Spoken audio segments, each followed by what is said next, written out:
గత వారం మనం బాబా సూక్తిలో గురువుని తెలుసుకోవాలి లేకపోతే ఎందుకు వచ్చినట్లు పిడికలు ఏరుకోవడానిక అనే విషయం గురించి మహర్షి గారు ఇచ్చిన వివరణ తెలుసుకున్నాం. అంటే గురువుని తెలుసుకొని జీవితం పిడికల వేట మాత్రమే అవుతుంది. పిడికలు ఏరుకోవడం అంటే మరణానికి మాత్రమే మన దేహాన్ని సంసిద్ధం చేస్తూ దానిని తదనంతరం దహనం చేయడానికి అన్ని ఏర్పాట్లు చేసుకోవడం అన్నమాట. ఎందుకని మనం ఏం చేసినా చేయకపోయినా కాలం గడుస్తూ ఉంటుంది. మన ప్రతి ఒక్కళ్ళకి ఒక టైం ఉంటుందన్నమాట. మనందరికీ కూడా ఇంత ఆయుష్నో ఇంత ఏదో. సో మనం ఏం చేసినా చేయకపోయినా కాలం గడుస్తూ ఉంటుంది. అంటే మేము అది ప్లాన్ చేసుకున్నాం ఇది ప్లాన్ చేసుకున్నాం అన్నా కానీ మిగిలినవి ఏమీ ఆగవన్నమాట. అందుకని మాస్టర్ గారు అంటున్నారు, మనం పిడికలు ఏరుకోవడం అంటే మరణానికి మాత్రమే మన దేహాన్ని సంసిద్ధం చేస్తూ దానిని తదనంతరం దహనం చేయడానికి అన్ని ఏర్పాట్లు చేసుకోవడమే. మనం పిల్లలు కావాలనుకోవటం, తర్వాత మనం చూసుకోవాలనుకోవటం, ఇవన్నీ కూడా జీవితానికి ఒక లక్ష్యము గమ్యము లేని వారందరూ చేసే లౌకిక క్రియలన్నీ కూడా శరీరాన్ని వృద్ధాప్యం చెందేదాకా పోషించడం, మరణానంతరం దహనాధికాలు చేయడానికి బిడ్డల్ని కనడం, అలానే మరలా జన్మిస్తూ ప్రతి జన్మలోనూ మరణానికి సిద్ధమవడం. అంటే ఇప్పటికి ఎన్ని జన్మలు గడిచిపోయాయో, మనం ఎన్ని జన్మల్లో అయినా మనం దాన్ని పొందాలనే వచ్చినా ఇప్పుడు కూడా మనం తెలుసుకున్న తర్వాత కూడా బాబా చెప్పినట్టుగా మామిడి పండు పూతలాగా రాలిపోకుండా ఆయన్నే అంటిపెట్టుకొని మాస్టర్ గారు అంటారు, బాబా దగ్గరికి వచ్చాక 1-2 జన్మల్లో తరించేవాళ్ళు ఎంతో అరుదు అని. ఎందుకని మనకి లక్ష్యం మీద ప్రీతి లేదు. లక్ష్యం ఎప్పుడు కూడా మనకి ఆనంద స్థితి ఎప్పుడు మనకి మెలకువలో అనుభవం లేదు. అందుకని ఆ ఇంద్రియాలతోటి సుఖాలను ఇచ్చే వాటి కోసమే మన తపనంతా పడుతూ మనం ప్రయత్నం చేస్తున్నాం. ఏ రోజన్నా ఒక మహాత్ముడి సన్నిధిలోనో లేకపోతే మనకి కూడా అలాంటి ఒక దివ్యానుభూతి కలిగి ఇవేమీ లేకుండా ఆనంద స్థితిలో నిలిచే స్థితి కనుక మనకు ఒక్క క్షణం అనుభవం అయినా కానీ ఇక దానికోసం తపన పడతామన్నమాట. కారణం ఏంటి? మనకేమో ఇప్పుడున్న అనుభవంలో ఓన్లీ ఇంద్రియాలతోటి మాత్రమే, మన సెన్సెస్ తోటి ఎంజాయ్ చేయగలిగినవి మాత్రమే మనకు అనుభవంలో ఉన్నాయి కాబట్టి మనం వాటి వెంట పరిగెడుతూ ఉన్నాం. అదే ఒక్క మహాత్ముడి దగ్గర కనుక అలాంటి అనుభవం పొందామా జీవితంలో అన్నీ వదిలేసుకొని దానికోసమే. ఎందుకని బయట ప్రయత్నంతో సాధించేవి కాకుండా మనలో ఉన్న సంతోషం ఆనందమే మనకి అందుబాటులో ఉంటే బయట ఎందుకు మనకి అలాంటిది కలుగుతుందన్నమాట. అవి తెలియకపోవటం వల్ల అందరూ చేసే పని ఏంటంటే మాస్టర్ గారు అంటూ ఉన్నారు, లక్ష్యము గమ్యము లేని వారందరూ, అంటే ఇప్పుడు ఉద్యోగాలు మానేసేయాలా లేకపోతే ఇవన్నీ మానేసేయాలా అంటే మాస్టర్ గారు ఎప్పుడు కూడా లౌకిక జీవితం వేరు ఆధ్యాత్మిక జీవితం వేరు అని చెప్పలేదన్నమాట. మన జీవితం అంతా సాధన కావాలి. ప్రతి క్షణము కూడా ఆ లక్ష్యాన్ని గుర్తుపెట్టుకొని జీవించాలి. తినటం మానమం లేదు, నిద్రపోవటం మానమం లేదు, కానీ చేసే విధానం, భోజనం చేయటం ఎలా చేయాలి, వంట చేసేప్పుడు ఎలా చేయాలి, పిల్లల్ని చూసుకునేప్పుడు ఎలా చూడాలి, పక్కన వాళ్ళతో మాట్లాడేప్పుడు ఎలా మాట్లాడాలి, కృతజ్ఞతతో ఎలా జీవించాలి, ఇవి మనకి ఆయన నేర్పుతూ ఉంది. మన జీవితం అంతా కూడా అర్థవంతంగా మనకి భగవంతుడిని ఆయన స్మరణలో ఎలా గడపాలి, అన్ని రూపాల్లో ఆయన ఎలా చూడాలి, ఎలా ప్రయత్నించాలి, దీనికోసం మనకి చెప్పారే తప్పించి మీరు ఆధ్యాత్మికతలోకి వచ్చారు కాబట్టి ముక్కు మూసుకొని అన్నీ మానేసేమని ఎప్పుడు చెప్పలేదన్నమాట మాస్టర్ గారు. అందుకని మనం దాన్ని అర్థం చేసుకోకపోతే లక్ష్యము గమ్యము లేని వారందరూ చేసే లౌకిక క్రియలన్నీ కూడా శరీరాన్ని వృద్ధాప్యం చెందేదాకా పోషించడం, మరణానంతరము దహనాధికాలు చేయడానికి బిడ్డల్ని కనటం. మనం ఇక్కడ చూస్తూనే ఉంటాం, వీడు వయసులోనే ఉంటాడు, ఇప్పటి నుంచే రిటైర్మెంట్ ఫండ్ గురించి లేకపోతే తర్వాత ఫ్యూనరల్ ఫండ్ గురించి పాపం డిపాజిట్లు చేసుకోవడమో లేకపోతే ఆఫ్టర్ రిటైర్మెంట్ నా బ్రతికేంటని సేవ్ చేసుకోవడమే ఉంటాడు తప్పించి ఈ క్షణంలో జీవించేదానికి, ఆనందంగా జీవించేదానికి ఏదైనా మార్గం ఉందా, అసలు మనం ఎవరు అని తెలుసుకునే దానికి కూడా ప్రయత్నం కూడా లేకుండా గడిచిపోతూ ఉంటుంది. ఇక్కడ మనం చూస్తూ ఉంటాం ఎంత భయంకరమైన జీవితం ఉంటుందో.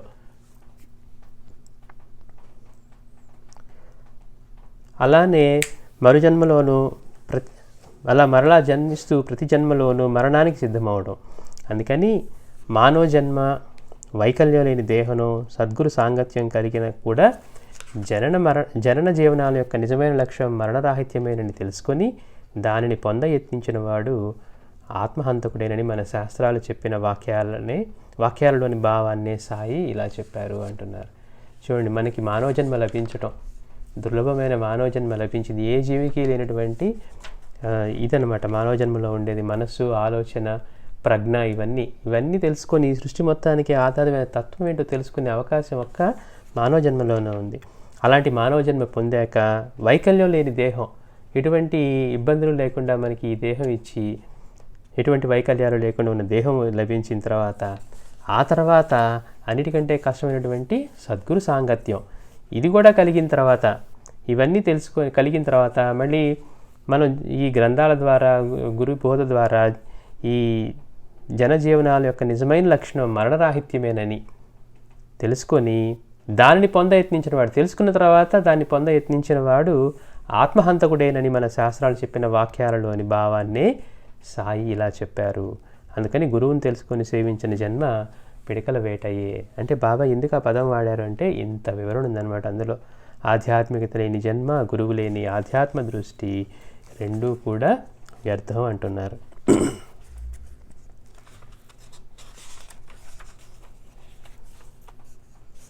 అయితే బాబా ఒక భక్తునితో ఏమన్నారు, ఈ ఆధ్యాత్మిక మార్గంలో మన శక్తిని అంతా వినియోగించి కృషి చేస్తే కానీ ఫలితం ఉండదు. ఇది నాన్హే ఘాట్ను దున్నపోతునికి దాటడం కంటే కూడా కష్టం అనడం గమనార్హం. పోనీ బాబా చెప్పిన సూక్తి ఏమంటున్నారు, ఈ ఆధ్యాత్మిక మార్గంలో మన శక్తిని అంతా వినియోగించి కృషి చేస్తే కానీ ఫలితం ఉండదు. అప్పా నుంచి వచ్చిన భక్తుడి గురించి చెప్తూ, ఠాకూర్ గురించి చెప్తూ అన్నారు, అప్పా చెప్పింది నిజమే, కానీ ఆ గ్రంథం చదివితే చాలదు, మననం చేసి ఆచరించాలి. అంతేకాకుండా గురు కటాక్షము, అనుభవ జ్ఞానము లేనిదే ఏ ఫలితం లేదు అన్నారు. అందుకని ఏమన్నారు, పైగా నువ్వు ఎలా వచ్చావు ఇక్కడికి నాకు తెలుసు, నువ్వు నాన్హే ఘాట్ కనుమని దాటడానికి దున్నపోతునెక్కి అది దాటి వచ్చావు, అప్పుడు ఒళ్ళంతా హోనమైపోయి ఉంటుంది అని బాబా నువ్వు ఎలా వచ్చావో కూడా చెప్తూ అంటున్నారు. ఈ ఆధ్యాత్మిక మార్గంలో మన శక్తినంతా వినియోగించి కృషి చేస్తే కానీ ఫలితం ఉండదు. మన ముందు వాళ్ళందరినీ చూసాం, ఏవో కొన్ని స్తోత్రాలు, ఏవో కొన్ని పారాయణలు, సత్కాలక్షేపాలు చేసి నిజంగా అనుభూతి అంతా పొందకుండా ఆధ్యాత్మిక లక్ష్యం, ఆధ్యాత్మికత అంటే ఏంటో తెలుసుకొని సరైన అవగాహనతో గురువుని సేవించకుండా మేమేదో చేస్తున్నామనే అహంకారంలోనే ఎక్కువ కాలం జీవించి తర్వాత అంటే లక్ష్యాన్ని పొందకుండా, లక్ష్యం తెలుసుకోకుండా, లక్ష్యాన్ని పొందకుండా వెళ్ళిపోయిన వాళ్ళే కనపడతారు మనకి. అందుకని బాబా హెచ్చరిస్తూ ఉన్నారు, రే ఆధ్యాత్మిక మార్గం అంటే ఎంత తేలిక అనుకుంటున్నారేమో, ఈ ఆధ్యాత్మిక మార్గం ఎంతో కష్టమైంది. అది ఎలా చేయాలట, మన శక్తినంతా వినియోగించి కృషి చేస్తే కానీ ఫలితం ఉండదు. ఏదో కొంచెంసేపు చేసి వదిలేసాం, మళ్ళీ కొన్ని కోరికలు తీరాయి, మళ్ళీ తీరలేదు, ఆయన వదిలేసాం, అప్పుడేదో మన అదృష్టం వల్ల జరిగిందా, బాబా అనుగ్రహం వల్ల జరిగిందా, మన కర్మ తీరటం వల్ల జరిగిందా, ఇవన్నీ ఇలాంటి పిచ్చి పిచ్చి ఆలోచనలు అవగాహన లేకుండా చేసుకోవటం వల్ల మళ్ళీ మనం జారటం, పట్టుకోవటం, మళ్ళీ జారటం, మళ్ళీ పట్టుకోవటం, అలానే అయిపోతుంది. అందుకని బాబా అంటున్నారు, మన శక్తినంతా వినియోగించి కృషి చేయాలట. ఎట్లయితే మనం మిగిలిన వాటికి ఎలా చేస్తాం, మనం ఏదైనా పొందాలి, పాస్ అవ్వాలి, ఎగ్జామ్ పాస్ అవ్వాలంటే కష్టపడి చదువుతాం, అట్లా ఆధ్యాత్మికతలో కూడా ఇన్ని రోజు మనం చేస్తూ ఉన్నాం. బాబా ఇలా అంటూ ఉన్నారు, లేకపోతే ఇలాంటి చైతన్యం అంతా కూడా ఇదంతా నడిపిస్తూ ఉంది, అదేంటో మనలో కూడా అదే ఉంది, ఎలా ఉందో తెలుసుకోవాలి. మనం అంటే మనం అనుభవంలోని ఇంద్రియాలు దేహమే అనుకుంటున్నాం, అది కాదంట అని అట్లా ఆలోచన తీసుకొని మన ఆధ్యాత్మికత లక్ష్యం, మన జీవితాన్ని జీవిస్తూనే ఆ లక్ష్యం వైపుగా మనం జీవన మార్గాన్ని మరల్చుకోవాలన్నమాట. లేకపోతే ఫలితం ఉండదు అంటున్నారు. ఇది నాన్హే ఘాట్ను దున్నపోతునికి దాటడం కంటే కూడా కష్టం అన్నారు బాబా. అంటే అంత శ్రమపడి వచ్చావే, దానికంటే కూడా ఎంతో కష్టమైందని చెప్తూ ఉన్నారు. మరి ఇది విన్నప్పుడు మనకు అనిపిస్తుంది, అది మన వల్ల కాదు అని విడవగలమా, పోనీ అది ఒక మార్గమా? అందుకని విజయానందుడు లాంటి సన్యాసి కూడా బాబా దగ్గరికి వచ్చినప్పుడు ఆయన మానసరోవర యాత్ర చేద్దామని వచ్చాడు. కానీ అది వెళ్ళటానికి కష్టమని చెప్పగానే ఆయన ఏం చేశాడు, అబ్బో మానసరోవర యాత్ర కష్టం అంటే అక్కడి నుంచి వచ్చిన ఒక భక్తుడు చెప్పాడు, అది చాలా కష్టంతో కూడుకున్న పని అనగానే వెంటనే ఆయన ఆ సంకల్పాన్ని విడిచాడు. వెంటనే బాబా గురులై ఆయన మళ్ళీ రాగానే ఈ దొంగ సన్యాసిని బయటికి గంటండి, కష్టానికి విరిచేవాడు సన్యాసే కాదు అన్నాడు. ఇక ఆ మాత్రం కూడా కష్టానికి విరిచేవాడు ఇక ఆధ్యాత్మికతలో ఏం పరిపూర్ణత పొందుతాడు, ఏం కష్టపడి సాధన చేస్తాడు? అందుకని బాబా ఆగ్రహించారు, ఆయన చేయకపోతే మనకి బాబాకి ఏమైనా నష్టమా? కానీ బాబా ఏం చెప్తున్నారు, ఆధ్యాత్మికతలో కష్టానికి విరిచేవాడు అసలు సన్యాసే కాదు, నువ్వు ఇవన్నీ సుఖదుఖాలకి వాటికై రెండింటికి సమభావంతో చూస్తారని వాటన్నిటి కోసం నువ్వు అన్నీ త్యజించి సన్యాస ధర్మంలోకి వచ్చి కూడా మళ్ళీ అది కష్టం, ఆ యాత్ర కష్టం అనగానే దాన్ని విరమించుకున్నావు అని బాబా గుర్తు చేస్తూ ఆ మాట అన్నారనమాట. కష్టానికి విరిచేవాడు సన్యాసే కాదు అని. మామూలుగా మాస్టర్ గారు అంటున్నారు, ముందు గమనించిన కష్టాలన్నీ తొలగించుకోవడానికి, కోరికలన్నీ తీర్చడానికి మానవుడు మొదట స్వశక్తితో యత్నిస్తాడు, కానీ అన్నీ నెరవేరడానికి పరిస్థితులు ఎప్పుడూ తోడ్పడవని గుర్తిస్తాడు. ప్రతి ఒక్కళ్ళు చేసే పని అదే. వాళ్ళు సాధించాలనుకున్న వాటన్నిటికీ కూడా మన ప్రయత్నమే చేస్తాం ముందు. చేసిన తర్వాత అర్థమవుతుంది, ఒక్కోసారి అనుకునే సాధించగలుగుతాం, మిగిలినవి సాధించలేకపోతూ ఉంటాం.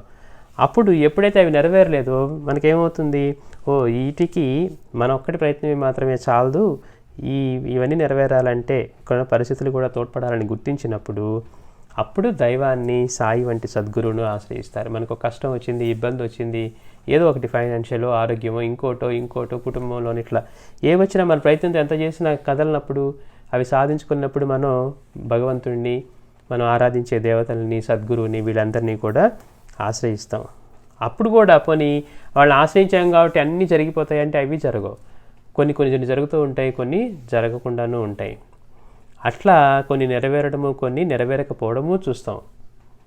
మరి మొదట అసంతృప్తితో భక్తి నుండి చలిస్తాడు. ఎప్పుడైతే అలా కొన్ని జరగటం లేదో వెంటనే అనుమానం వస్తుంది, మొన్న బాబా చేశారా, ఇది ఎట్లాగో వచ్చింది, బాబా వాళ్ళు వచ్చింది అనుకున్న ఆరో సంతోషంలో ఇవాళ జరగలేదు, మరి అది బాబా చేశారా, లేకపోతే మన కర్మ తీరి అది దాంట్లో అదే వర్క్ అయిందా అనిపిస్తుంది. అట్లాంటి అనుమానాలు ఉన్నవాడు ఏం చేస్తారు, ఆ అసంతృప్తితోటి భక్తి నుండి చలిస్తాడు. మరలా విశ్వసించడం, విశ్వాసాన్ని కోల్పోవడం జరుగుతుంది అంటున్నారు. అంటే మనకి హెచ్చరిస్తూ ఉన్నారు, మనం కూడా ఇలాంటి పనులే చేస్తూ ఉన్నామా? ఎటువంటిది సాయి ఏమి ఆశించకుండా తన గురువుని ఎలా సేవిస్తూ, ఆయన దృష్టి కూడా ఆయన వైపు నుంచి మరల్చకుండా ఎలా సేవించారో అలా సేవించిన వాడికి, అందుకే బాబాకి షరతు పెట్టాడు, నన్ను సంపూర్ణంగా విశ్వసించిన వాడికి మాత్రమే నిన్ను ఆ గమ్యానికి చేరుస్తాను అన్నారు. అట్లా మనం ఒక నిమిషం విశ్వాసం లేకపోవడం, ఒకరోజు బాబా అంటే ఎంతో గొప్ప భావం అంటూ, రెండో రోజు ఏం చేసినా కానీ మాకేం జరగట్లేదండి అని ఊరికే ఇలా మాట్లాడటం, ఇలా కాకుండా ఆయన్ని గట్టిగా విశ్వసించి పట్టుకొనటం కావాలన్నమాట. అట్లా మళ్ళీ విశ్వసించడం, విశ్వాసాన్ని కోల్పోతుండటం జరుగుతుంది. ఏది, కొన్ని కోరికలు నెరవేరినప్పుడు, కొన్ని నెరవేరినప్పుడు. సత్పురుషుల చరిత్రలను పఠించడం, సత్సంగం మొదలైన వాటి వలన క్రమంగా పై సూక్తికి ఇచ్చిన వివరణలో సూచించినట్లు వివేకం బలపడి ప్రతిఫలాపేక్ష రహితమైన నిర్దుష్ట కర్మాచరణను, భక్తిని స్థిరపరచుకోవాలి. మనం లక్ష్యాన్ని వీటన్నింటి తెలుసుకొని మహాత్ముల చరిత్ర పట్టడం ద్వారా కష్టాలు వాళ్ళు కూడా పడ్డారు. రామావతారంలో రాముడు ఎంతో కష్టపడ్డాడు, రాఘవేంద్ర స్వామి అవతారం చూస్తే ఆయన అంతే కష్టపడ్డాడు. కష్టాలు లేని జీవితమే ఉండదు, కానీ వాళ్ళు లక్ష్యం నుంచి ఒక క్షణం కూడా పక్కకు రాలేదన్నమాట. అట్లా మనం కూడా మహాత్ముల చరిత్రలు పఠించడం, సత్సంగం మొదలైన వాటి వలన క్రమంగా వాటిలో వివరణ ఇచ్చిన దాన్ని బట్టి వివేకం మనలో బలపరుచుకొని ప్రతిఫలాపేక్ష రహితమైన నిర్దుష్ట కర్మాచరణను, భక్తిని స్థిరపరచుకోవాలి. ఈ విషయంలో మన శక్తినంతా వినియోగించి కృషి చేయాలని ఈ సూక్తికి అర్థం. అంటే ఊరికే ఏదో మనకి ఇవాళ ఒకటి జరిగింది కాబట్టి ఆనందంగా పట్టుకోవటం, మళ్ళీ మనం అనుకున్న జరగలేదు కాబట్టి మళ్ళీ పారాయణ పక్కన పెట్టి బాబాకి చేసినా కానీ జరగలేదండి, చేస్తే జరగడానికి అవకాశం ఉంది కానీ చేయకపోతే జరగడానికి అవకాశమే లేదంటారు మాస్టర్ గారు. అందుకని చేయటం వల్ల ఉపయోగమే కానీ తీసుకెళ్ళి పక్కన పెట్టడం వల్ల, పోనీ అది పెట్టేసి మనం మిగిలిన ఏమన్నా మానుకుంటామంటే ఇంకేమీ మానుకోము. అందుకని అది మనం గుర్తుపెట్టుకోవాలి. అంటే మన శక్తినంతా వినియోగించి, మనం మిల్లరేప జీవితం గురించి చెప్పుకున్నప్పుడు అదే చెప్పుకున్నాం, ఆయన ఈ జీవితంలోనే అయ్యో నేను ఇన్ని పాపాలు చేశాను, దీని నుంచి బయటకు వచ్చే మార్గం ఏదైనా ఉందా అని తపనపడి ఆయన చేసిన సాధన చూస్తే మనకి అసలు ఇది సాధ్యమేనా అనిపిస్తుంది. అట్లా అంత కష్టపడి, ఎందుకంటే అది అత్యుత్తమమైనది అనమాట లక్ష్యం. దాన్ని పొందడానికి మిగిలిన కష్టాలు కూడా అనిపించవు అది పొందేంత వరకు. అట్లా కృషి చేయాలని ఈ సూక్తికి అర్థం బాబా చెబుతున్నారు. అయితే మరి ఈ కృషిలో వివరించవలసిన విషయం మరొకటి ఉన్నది అంటున్నారు మాస్టర్ గారు. మానవుడు సామాన్యంగా తాను సల్పిన పూజ, నామజపము, పారాయణకు ఫలితంగా తన కోరికలన్నీ సాయి నెరవేర్చలేదని వాపోయినంతగా ఆయన చెప్పిన ధర్మాలను తాను ఎంతవరకు పాటిస్తున్నాడో చూసుకో. అంతా బాగానే ఉందండి, పారాయణ చేస్తే కోరికలు కష్టాలు తీరతాయని మొదలుపెట్టాము, కానీ నేను ఎన్ని చేసినా కానీ బాబా పట్టించుకోవట్లేదు, లేకపోతే ఈ కోరిక తీరలేదు, ఈ కష్టం తీరలేదని మనం వాపోతూ ఉంటాం. అలా అంతగా వాపోయినంతగా ఆయన చెప్పిన ధర్మాన్ని తాను ఎంతవరకు పాటిస్తున్నాడో చూసుకోడు అంటున్నారు. అంటే మనం దీని గురించి బాధపడినంతగా బాబా చెప్పినట్లుగా మనం ఉండగలుగుతున్నామా అనే దాని గురించి ఎవరు కూడా ఆలోచించుకోరు. ఆయన చెప్పిన ధర్మాలు తాను ఎంతవరకు పాటిస్తున్నాడో చూసుకోడు. మనం సూక్తులు చెప్పినాడు అనుకుంటూ ఉంటాం, పరులని దూషించడం గురించి చెప్పింది కానీ బాబా ఇక్కడ దాకా వచ్చి ఏం ప్రయోజనం, వాడి పాపాన్నంతా నువ్వు తీసుకుంటున్నావు, నీ పుణ్యం అంతా తిరిగి ఇచ్చేస్తున్నావు అని మనం ఎన్నిసార్లు చదువుకున్నా పక్కన వాళ్ళ గురించి మాట్లాడాలన్నప్పుడు మనది ఫ్రీ ఫ్లో అనమాట. అంటే మనం ఎంత కంట్రోల్లో పెట్టుకొని ఆయన చెప్పినట్టుగా నిజమైన మార్గాన్ని అంటిపెట్టుకుంటున్నావు, నువ్వు ఎప్పుడు సత్యాన్ని అంటిపెట్టుకో, నేను ఎప్పుడు నీతోనే ఉంటాను, ఆకలికి కొన్న ప్రాణికి పెట్టాక నువ్వు తింటూ ఉండు, నీకెంతో మేలు అవుతుంది. బాబా చెప్పినటువంటి ఈ విషయాలన్నింటినీ మనం పట్టుకొని ఎంతగా దాన్ని మనం ఆచరించగలుగుతున్నాం, ఆ ధర్మాల్ని ఎంతవరకు పాటిస్తున్నాం అనేది ఆలోచించుకోమంట. పారాయణ చేసాం, మనం ఇంకేముంది ఇంకా అని మనం అంటే అంతవరకే పరిమితం చేసుకుంటూ ఉన్నాం. కానీ ఈ ధర్మాల్ని తాను ఎంతవరకు పాటిస్తున్నాడో చూసుకోడు. బాబా చెప్పారు, ఎవరైతే నిందను దోషను సహిస్తారో వారు నాకెంతో ఇష్టడు. ఆయనకి ఇష్టడుగా ఉండటం కావాలా, జనాలు మెప్పించడం కావాలా, మనం అనుకునే సుఖం కావాలా, ఇవి మనం నిర్ణయించుకొని దానికి తగ్గట్టుగా మన ప్రవర్తన మార్చుకోవాలి. ఇలాంటి ధర్మాలను బాబా చలనం లేని విశ్వాసంతో నీ గురువునే నువ్వెప్పుడు అంటిపెట్టుకో. ఇతర గురువులు ఎంత గొప్పవారైనా నీ గురువు ప్రతిభ ఎంత తక్కువదైనా సరే అన్నారు. అంటే గురువుని ఎలా అంటిపెట్టుకోవాలో చెప్తున్నారు. విశ్వాసంతో నీ గురువునే నువ్వెప్పుడు అంటిపెట్టుకో. ఇతర గురువులు ఎంత గొప్పవారైనా నీ గురువు ప్రతిభ ఎంత తక్కువైనా సరే. మహాత్ముల దూషణ జరిగే చోట ఉండకూడదు అనే సూక్తుల్లోనూ మరి అనేక ఇతర సూక్తుల్లోనూ చెప్పారు. అందుకని ఆధ్యాత్మికతలో మార్గంలో మన శక్తిని అంతా వినియోగించి కృషి చేస్తే కానీ ఫలితం ఉండదు. మనం ఒక అరగంట సేపు పారాయణ చేసుకొని మిగిలిన 23 గంటలు మన ఇష్టం వచ్చినట్టు 23.5 గంటలు మన ఇష్టం వచ్చినట్టుగా ఉన్నాం అనుకోండి, అడుగులేని పాత్రలో నీళ్లు పోస్తున్నట్టే అవుతుంది. అందుకని మనం ఎంత జాగ్రత్తగా బాబా ఏం చెప్పారు, ఎంత కష్టంగా ఉంది, ఈ మార్గంలో మన శక్తిని ఎంత వినియోగించి కృషి చేయాలి ఆయన యొక్క అనుగ్రహాన్ని పొందటానికి అని మనం తెలుసుకోవాలి. అది మాస్టర్ గారు దానికి ఆ సూక్తికి ఇచ్చిన వివరణ. గురువుని తెలుసుకోవాలి, లేకపోతే ఎందుకు వచ్చినట్లు పిడకలు ఏరుకోవడానిక అని. అంటే ఆ పిడకలు ఏరుకునే జీవితం నుంచి ఆధ్యాత్మిక మార్గంలోకి వచ్చి గురువుని ఆశ్రయించాక, అంటే మనకి ఇటువంటి మానవ జన్మ లభించి ఎటువంటి ఇబ్బంది లేని దేహం లభించి సద్గురువు గురించి తెలిసిన తర్వాత కూడా మనం ఈ లక్ష్యం కోసం ప్రయత్నించకపోతే అది ఆత్మహత్య సదృశ్యం అన్నారు, శాస్త్రాలు చెప్పాయని. అందుకని అంతేకాకుండా అలా తెలుసుకొని మళ్ళీ ఆధ్యాత్మికతని తేలిగ్గా తీసుకుంటే అది సాధ్యమయ్యే పని కాదు. అందుకని దీనిలో మన శక్తినంతా వినియోగించి కృషి చేస్తే కానీ ఫలితం ఉండదు. ఒకసారి కోరికలు తీరినప్పుడు గట్టిగా పట్టుకోవటం, కోరిక తీరకపోతే జారిపోవటం, ఇలా చేయకుండా ఆయన విశ్వాసంతో అంటిపెట్టుకొని బాబా చెప్పినటువంటి ధర్మాచరణ మనం ఎంతవరకు పాటిస్తున్నామని ప్రతి వాళ్ళు కూడా చెక్ చేసుకోవాలి. ఎందుకని మన లక్ష్యం మనం పొందాలనుకున్నప్పుడు ఇవన్నీ మనం చేస్తాం. ఆ లక్ష్యం ఏముంది, కాలక్షేపమే కదా అనుకున్నాం అనుకోండి, ఈ పని మనం చేయం. అందుకని ప్రతి ఒక్కళ్ళు కూడా అందరూ వాళ్ళ చేతుల్లో లేనటువంటి స్థాయి దాని గురించే బాబానో గురువునో మహాత్ములనో లేకపోతే దేవతలనో ఆశ్రయిస్తూ ఉంటారు. కోరినప్పుడు విశ్వాసం బలంగా ఉండటం, కోరికలు తీరినప్పుడు లేనప్పుడు జారిపోవటం అందరిలోనూ చూస్తూ ఉంటాం. అలా కాకుండా ఆయన చెప్పినట్టు బాబా చెప్పినట్టుగా తన గురువుని విశ్వాసంతోనే అంటిపెట్టుకో, ఆయనే సర్వం సమకూర్చగలడు అనే విషయాన్ని మాస్టర్ వివరణిస్తూ ఉన్నారు. శ్రీ సచ్చిదానంద సద్గురు సాయినాథ్ మహారాజ్ కీ జై. గత వారం సత్సంగంలో మనం సాయి నాటిన కల్పవృక్షాలు అనే అధ్యాయాన్ని ప్రారంభించుకున్నాం. అంటే ఒక గురువు యొక్క గొప్పతనం ఆయన ఎంతమందిని మహాత్ములుగా తయారు చేశారనే దాన్ని బట్టి, తీర్చిదిద్దగలిగిన బట్టి మనం అంచనా వేయాలి అంటున్నారు మాస్టర్ గారు. అంతే తప్పించి ఈయన భలే చెప్తాడండి, లేకపోతే ఆయన భలే పాడతాడండి, లేకపోతే అసలు ఈయనకి సంస్కృతంలో తిట్టండి, మనకేం ఒక్క తెలియపోయినా కానీ మనం అంటూ ఉంటాం. అది కాదట గురువుని చూడవలసింది. గురువు అన్న వాడిని ఎలా చూడాలి అంటే ఈ విశ్వంలో తను తప్పితే అన్యంగా లేదు అని అనుభవంలో ఉండి అనుభవం ఇవ్వగలిగిన వాడు మాత్రమే సద్గురువు. అంతేకాకుండా అలాంటి సద్గురువు కూడా ఎంతమందిని, అంటే ఎందుకని వాళ్ళ స్థాయి అలా ఉంటుంది. ప్రయత్నంతో నువ్వు ఇది చేయి అది చేయని చెప్పక్కర్లా. మనం గురు చేతుల్లో చూస్తాం.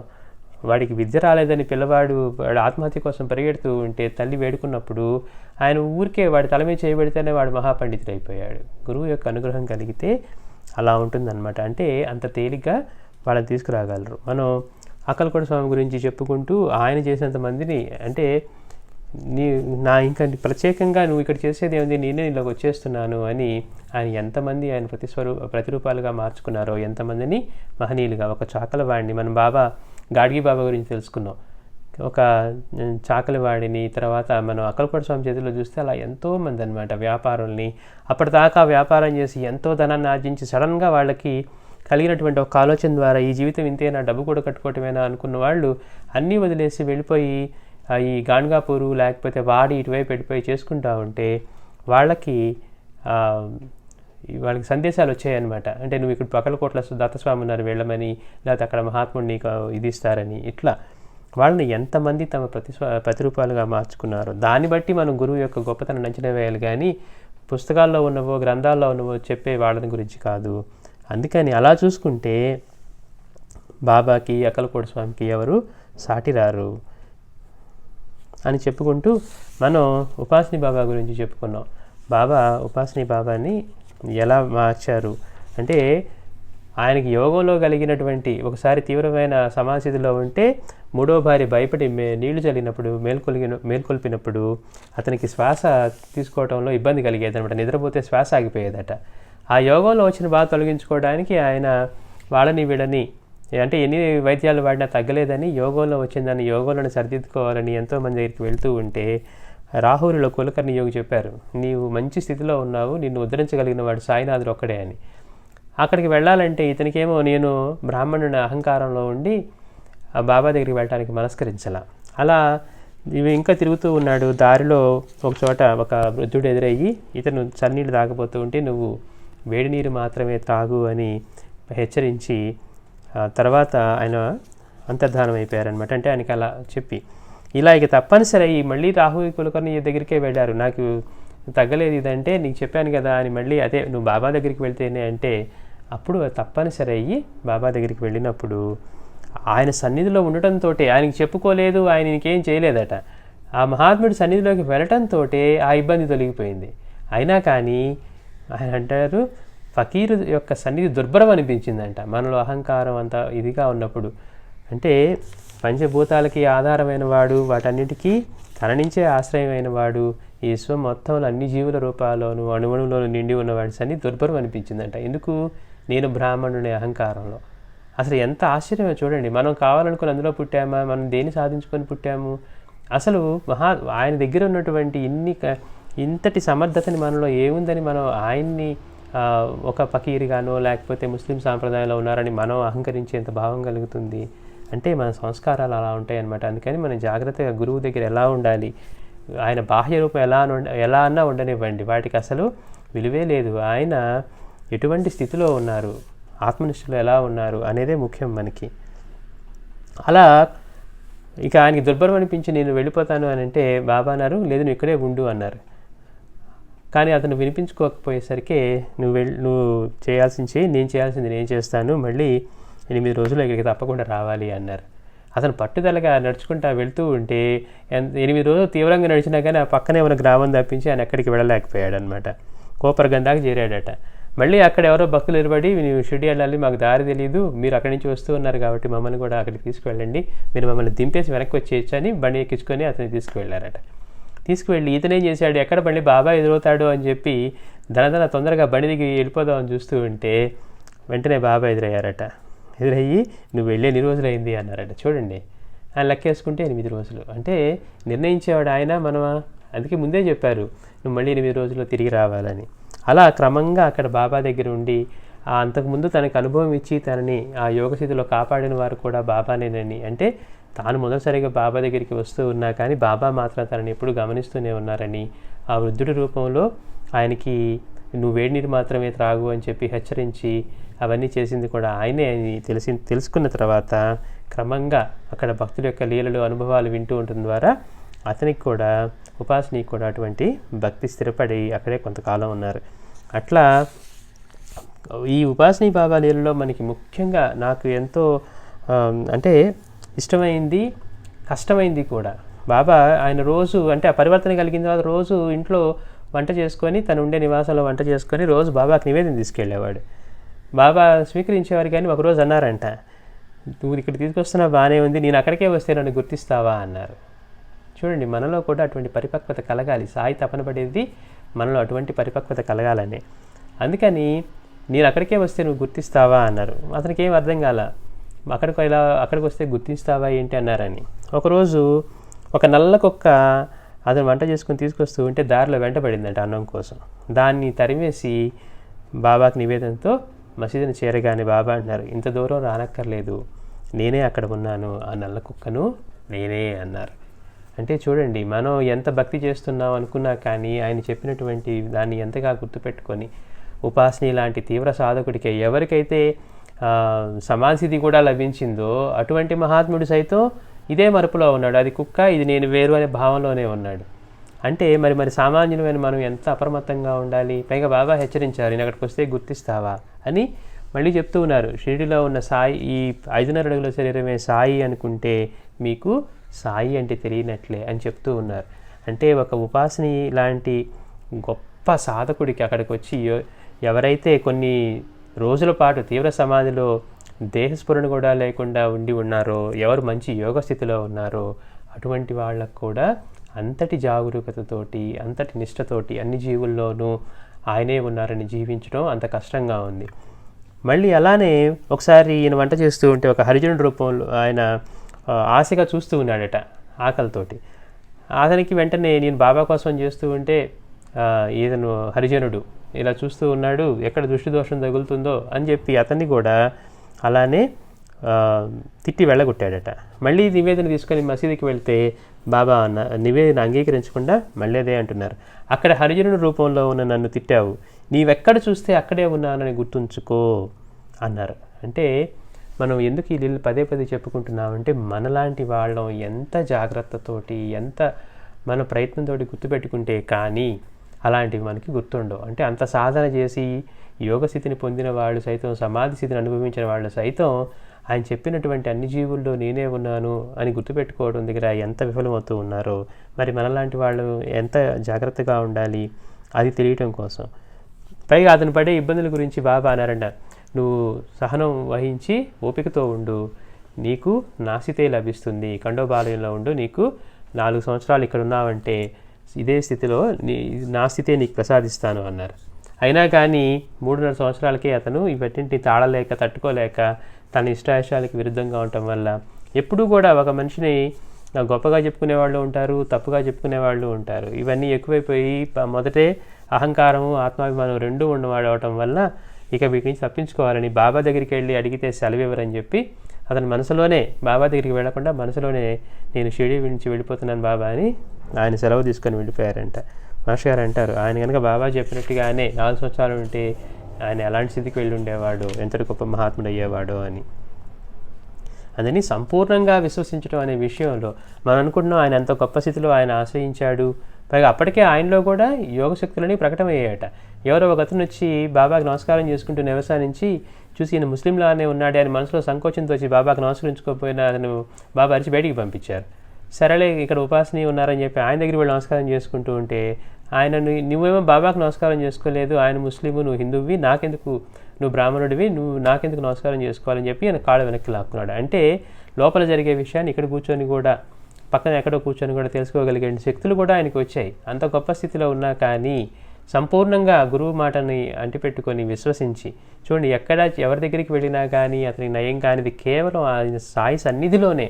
ఆయనకి నివేదన కూడా చేయకుండా బాబా నాకు ఇలాంటి బాధ ఉన్నది కూడా చెప్పుకోవాలి, ఆయనకి తెలియకపోతే కదా, తెలుసు కాబట్టి ఆయన నువ్వు చల్లటి నీళ్ళు త్రాగమాక పక్క గ్రామంలోకి వెళ్ళిన వేడిలు మాత్రమే తాగని హెచ్చరించినా వినకపోతే మళ్ళీ కనపడి ఆయన కాలువ నీటి తాగపోతూ ఉంటే కాలువ గట్టు దగ్గర బాబా మళ్ళీ ఆ వృద్ధుడి రూపంలో హెచ్చరించారనమాట. అంటే మనం సంపూర్ణంగా గురువుని అంటిపెట్టుకోవడం అనేది ఎంత కష్టమైన పని. అందుకే ఇప్పుడు మనం చదువుకున్న సూక్తికి కూడా